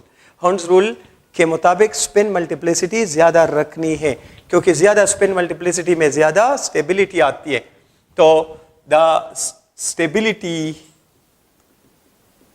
Of an incomplete, of an शाबाश क्या, इनकम्प्लीट सबशेल, कंप्लीट तो बहुत स्टेबल होता है, बट इनकम्प्लीट सबशेल की stability it is directly proportional to spin multiplicity या directly proportional to number of unpaired electrons. Unpaired electron की तादाद जिस इनकम्प्लीट सबशेल में ज्यादा होगी वो सबसे ज्यादा स्टेबल होगा। तो सबसे ज्यादा अनपेयर्ड इलेक्ट्रॉन कौन से सबशेल में होगी, हाफ-फेल्ड। तो half-failed subshell has maximum unpaired electron या maximum spin multiplicity, so most stable subshell after complete या completely filled subshell। completely filled subshell वो definitely सबसे ज्यादा stable होता है, उसके अलावा half filled subshell भी stable होता है। तो इसको ज़हन में रखते हुए आप कह सकते हो exceptional ground state electronic configuration. What do you mean by exceptional ground state electronic configuration का क्या मतलब है? तो for getting extra stability, for getting extra stability the ground state electronic configuration of top two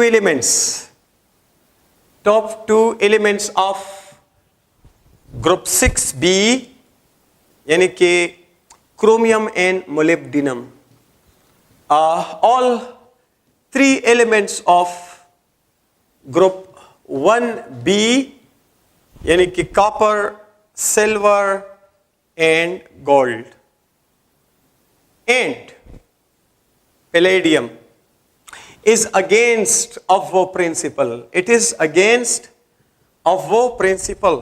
और मैंने शुरू में क्या कहा कि जो इलेक्ट्रॉनिक कन्फिगरेशन Avvo प्रिंसिपल के खिलाफ होगा वो एक्साइटेड स्टेट होगा। ये जो मैंने कुछ एलिमेंट्स बता दिए, 6 elements, top 2 elements of group 6b, all 3 elements of group 1b and palladium, इनका ग्राउंड स्टेट इलेक्ट्रॉनिक कन्फिगरेशन अब वो प्रिंसिपल के खिलाफ है, लेकिन चूंकि इसमें एक्स्ट्रा स्टेबिलिटी है इसलिए इसको ग्राउंड स्टेट माना जाता है और यही करेक्ट इलेक्ट्रॉनिक कन्फिगरेशन माना जाता है इन एलिमेंट्स के लिए। तो जरा इन पे तवज्जो दें।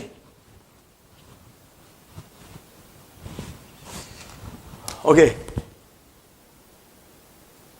ये भी मिट गया। ओके, तो फिर आप लिख सकते हैं कि अगर if I talk about chromium 24, तो आप 1:2, 2:2, 2p6, 3:2, 3p6, 4:2, इन 3d 4 आता है। तो यहां तक सारे कंप्लीट है, लेकिन ये पार्शियली फिल्ड आ रहा है, क्या यानी कंप्लीट भी नहीं हो और हाफ फिल्ड भी नहीं हो, तो इसको पार्शियली फिल्ड कहते हैं।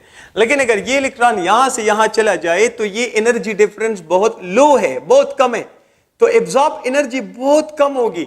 अब जब ये हाफ फिल होगा तो it will become stable, it will lose a lot of energy. तो इस स्टेट में एनर्जी ज्यादा होगी, लेकिन अगर आप इसको इस स्टेट में रखो ना, ये सब अपनी जगह, और ये 4s1 और 3d 5, तो अल्दो यहां से इलेक्ट्रॉन यहां आएगा तो एनर्जी एब्जॉर्ब करेगा लेकिन बहुत कम, और जब ये 3d 5 हाफ फिल होगा तो बहुत ज्यादा एनर्जी लूज करेगा। इस वजह से इस हालत में क्रोमियम की एनर्जी ज्यादा होगी और इस हालत में क्रोमियम की energy come. This is wrong, this is correct ground state electronic configuration of chromium. इसी तरह अगर आप इसके नीचे कौन है, मोलिब्डेनम, तो आखिर में आएगा 5s1 एंड 4d 5, हालांकि 5s2 4d 4 होना चाहिए था, उसमें लेस स्टेबल है, इसमें ज्यादा स्टेबल है, तो this is correct ground state. अब ये लो एनर्जी है और ये हाई एनर्जी है, तो लो एनर्जी में इलेक्ट्रॉन के लिए जगह है, फिर भी इलेक्ट्रॉन हाई एनर्जी में गए हैं, तो अब वो प्रिंसिपल के खिलाफ है। चूंकि ज्यादा स्टेबिलिटी मिलती है तो इसलिए ठीक माना जाता है। कॉपर में ग्राउंड स्टेट इलेक्ट्रॉनिक कन्फिगरेशन 29 है, तो आएगा 4s1 and 3d 10। सिल्वर में ग्राउंड स्टेट इलेक्ट्रॉनिक कन्फिग्रेशन आएगा 5s1 and 4d 10, और गोल्ड में इलेक्ट्रॉनिक कन्फिग्रेशन आएगा 6s1 5d 10, और पैलेडियम में ये निकल फैमिली, निकल प्लाटिनम और पैलेडियम, तो निकल में आता है 4s2 and 3d 8, प्लाटिनम में आता है 5s2 and 4d 8। अब इसमें आना चाहिए पैलेडियम में 6s2 and 5d 8, लेकिन ऐसा नहीं है, बल्कि आखिर में इसमें आता है 6s0 and 5d 10 5d 10। ये आपके पास कुछ एक्सेप्शनल इलेक्ट्रॉनिक कन्फिग्रेशन है जो ऑब्वो के खिलाफ है, फिर भी स्टेबिलिटी की वजह से इनको ठीक कन्फिग्रेशन यही होता है, क्योंकि एलिमेंट जिस हालत में ज़्यादा स्टेबिलिटी पाएगा उसी हालत में एग्जिस्ट करेगा। और द नेक्स्ट वन इस टाइप के एमसीक्यूज आते हैं, लाइक अगर मैं क्लोरीन लिखूँ तो एटॉमिक नंबर 17 है, 1s2 2s2 2p6 3s2 3p5। आप देखें तो ये पेयर्ड इलेक्ट्रॉन्स है, ये पेयर्ड है, यहां पर 6 इलेक्ट्रॉन है और सब पेयर्ड है, ये दोनों पेयर्ड है, यहां पर 5 इलेक्ट्रॉन्स में आप देखोगे 1 2 3 4 5। ये है इसका के शेल, ये इसका एल शेल, और ये इसका एम शेल, 3 एम शेल। तो के शेल में 2 इलेक्ट्रॉन है और दोनों पेयर्ड है, एल शेल में 8 इलेक्ट्रॉन है, सब पेयर्ड है, एम शेल में 7 इलेक्ट्रॉन है, जिनमें से क्या 6 पेयर्ड है और 2 अनपेयर्ड है। तो डायग्राम आप कुछ इस तरह ड्रा करोगे, के में दोनों पेयर्ड, अक्सर हम तो अक्सर ऐसे लिख देते हैं ना कि के में 2 इलेक्ट्रॉन है तो चलो अच्छे लगे, ये गलत है, पेयर्ड और अनपेयर्ड बॉक्स डायग्राम से लेना। एल में 8 है, सब पेयर्ड है, और एम में 7 इलेक्ट्रॉन है, वो भी सब पेयर्ड ही हैं, एक अनपेयर्ड है, सॉरी। तो इसकी वैलेंसी क्या है 1, एक बॉन्ड बनाएगा ग्राउंड स्टेट में। अगर ये एक से ज्यादा बॉन्ड बनाता है ना तो यहाँ 3d भी है 0, तो यहाँ पर जो है अगर ये इलेक्ट्रॉन एक्साइटेड हो जाए तो 3 अनपेयर्ड इलेक्ट्रॉन, तो 3 बॉन्ड बनाएगा। फर्स्ट एक्साइटेड स्टेट, ये इलेक्ट्रॉन एक्साइटेड हो जाए तो 5 unpaired electron, second excited state में ये 5 बॉन्ड बनाएगा, ये इलेक्ट्रॉन एक्साइटेड हो जाए तो फिर 7 इलेक्ट्रॉन अनपेयर्ड होंगे, तो 7 वैलेंसी 7 बॉन्ड बना पाएगा। अब इंटरेस्टिंग बात इसमें क्या है कि this is electron number 1, this is electron number 2, this is electron number 3, this is electron number 4, electron number 5, electron number 6, electron number 7, ये electron number 8, number 9 and number 10, this is electron number 11, this is electron number 12, this is electron number 13, this is 14, this is 15, this is 16 and this is 17th electron. इस पे अक्सर MCQs आते हैं, आपने जिस sequence में रखने हैं तो वो याद रखना है। तो अगर आ जाए value of principal quantum number of 17th electron of chlorine is dash, तो 17th इलेक्ट्रॉन किस ऑर्बिटल में है 3p में है, और वो भी कौन सा है, ये क्लॉकवाइज इलेक्ट्रॉन, ये अप एरो नहीं डाउन एरो, ये वाला इलेक्ट्रॉन है 17th इलेक्ट्रॉन, तो 3p है, तो इनकी वैल्यू क्या 3। Value of azimuthal quantum number of 17th electron of chlorine is dash, तो 1, क्योंकि p के लिए l की value 1। Value of 17th electron of magnetic quantum number of chlorine it is dash, तो -1 भी पॉसिबल है, 0 भी और प्लस, इनमें से कुछ भी लिखो, सब पॉसिबल है। अब ये अक्सर इसमें आप गलती करते हो, स्पिन क्वांटम नंबर में गलती कर जाते हैं हम इस डैश, तो इट इज -12, क्यों, क्योंकि इट इज डाउन एरो वाला इलेक्ट्रॉन, अक्सर हम इसको 17 ले लेते हैं, नहीं जिस तरतीब से आप प्लेस करते हो आखिरी इलेक्ट्रॉन जो आएगा वही इसका 17 इलेक्ट्रॉन होगा। ये कुछ आइडियाज थे अबाउट द इलेक्ट्रॉनिक कन्फिग्रेशन। तो इस चैप्टर का जो आखिरी टॉपिक है दैट इज अबाउट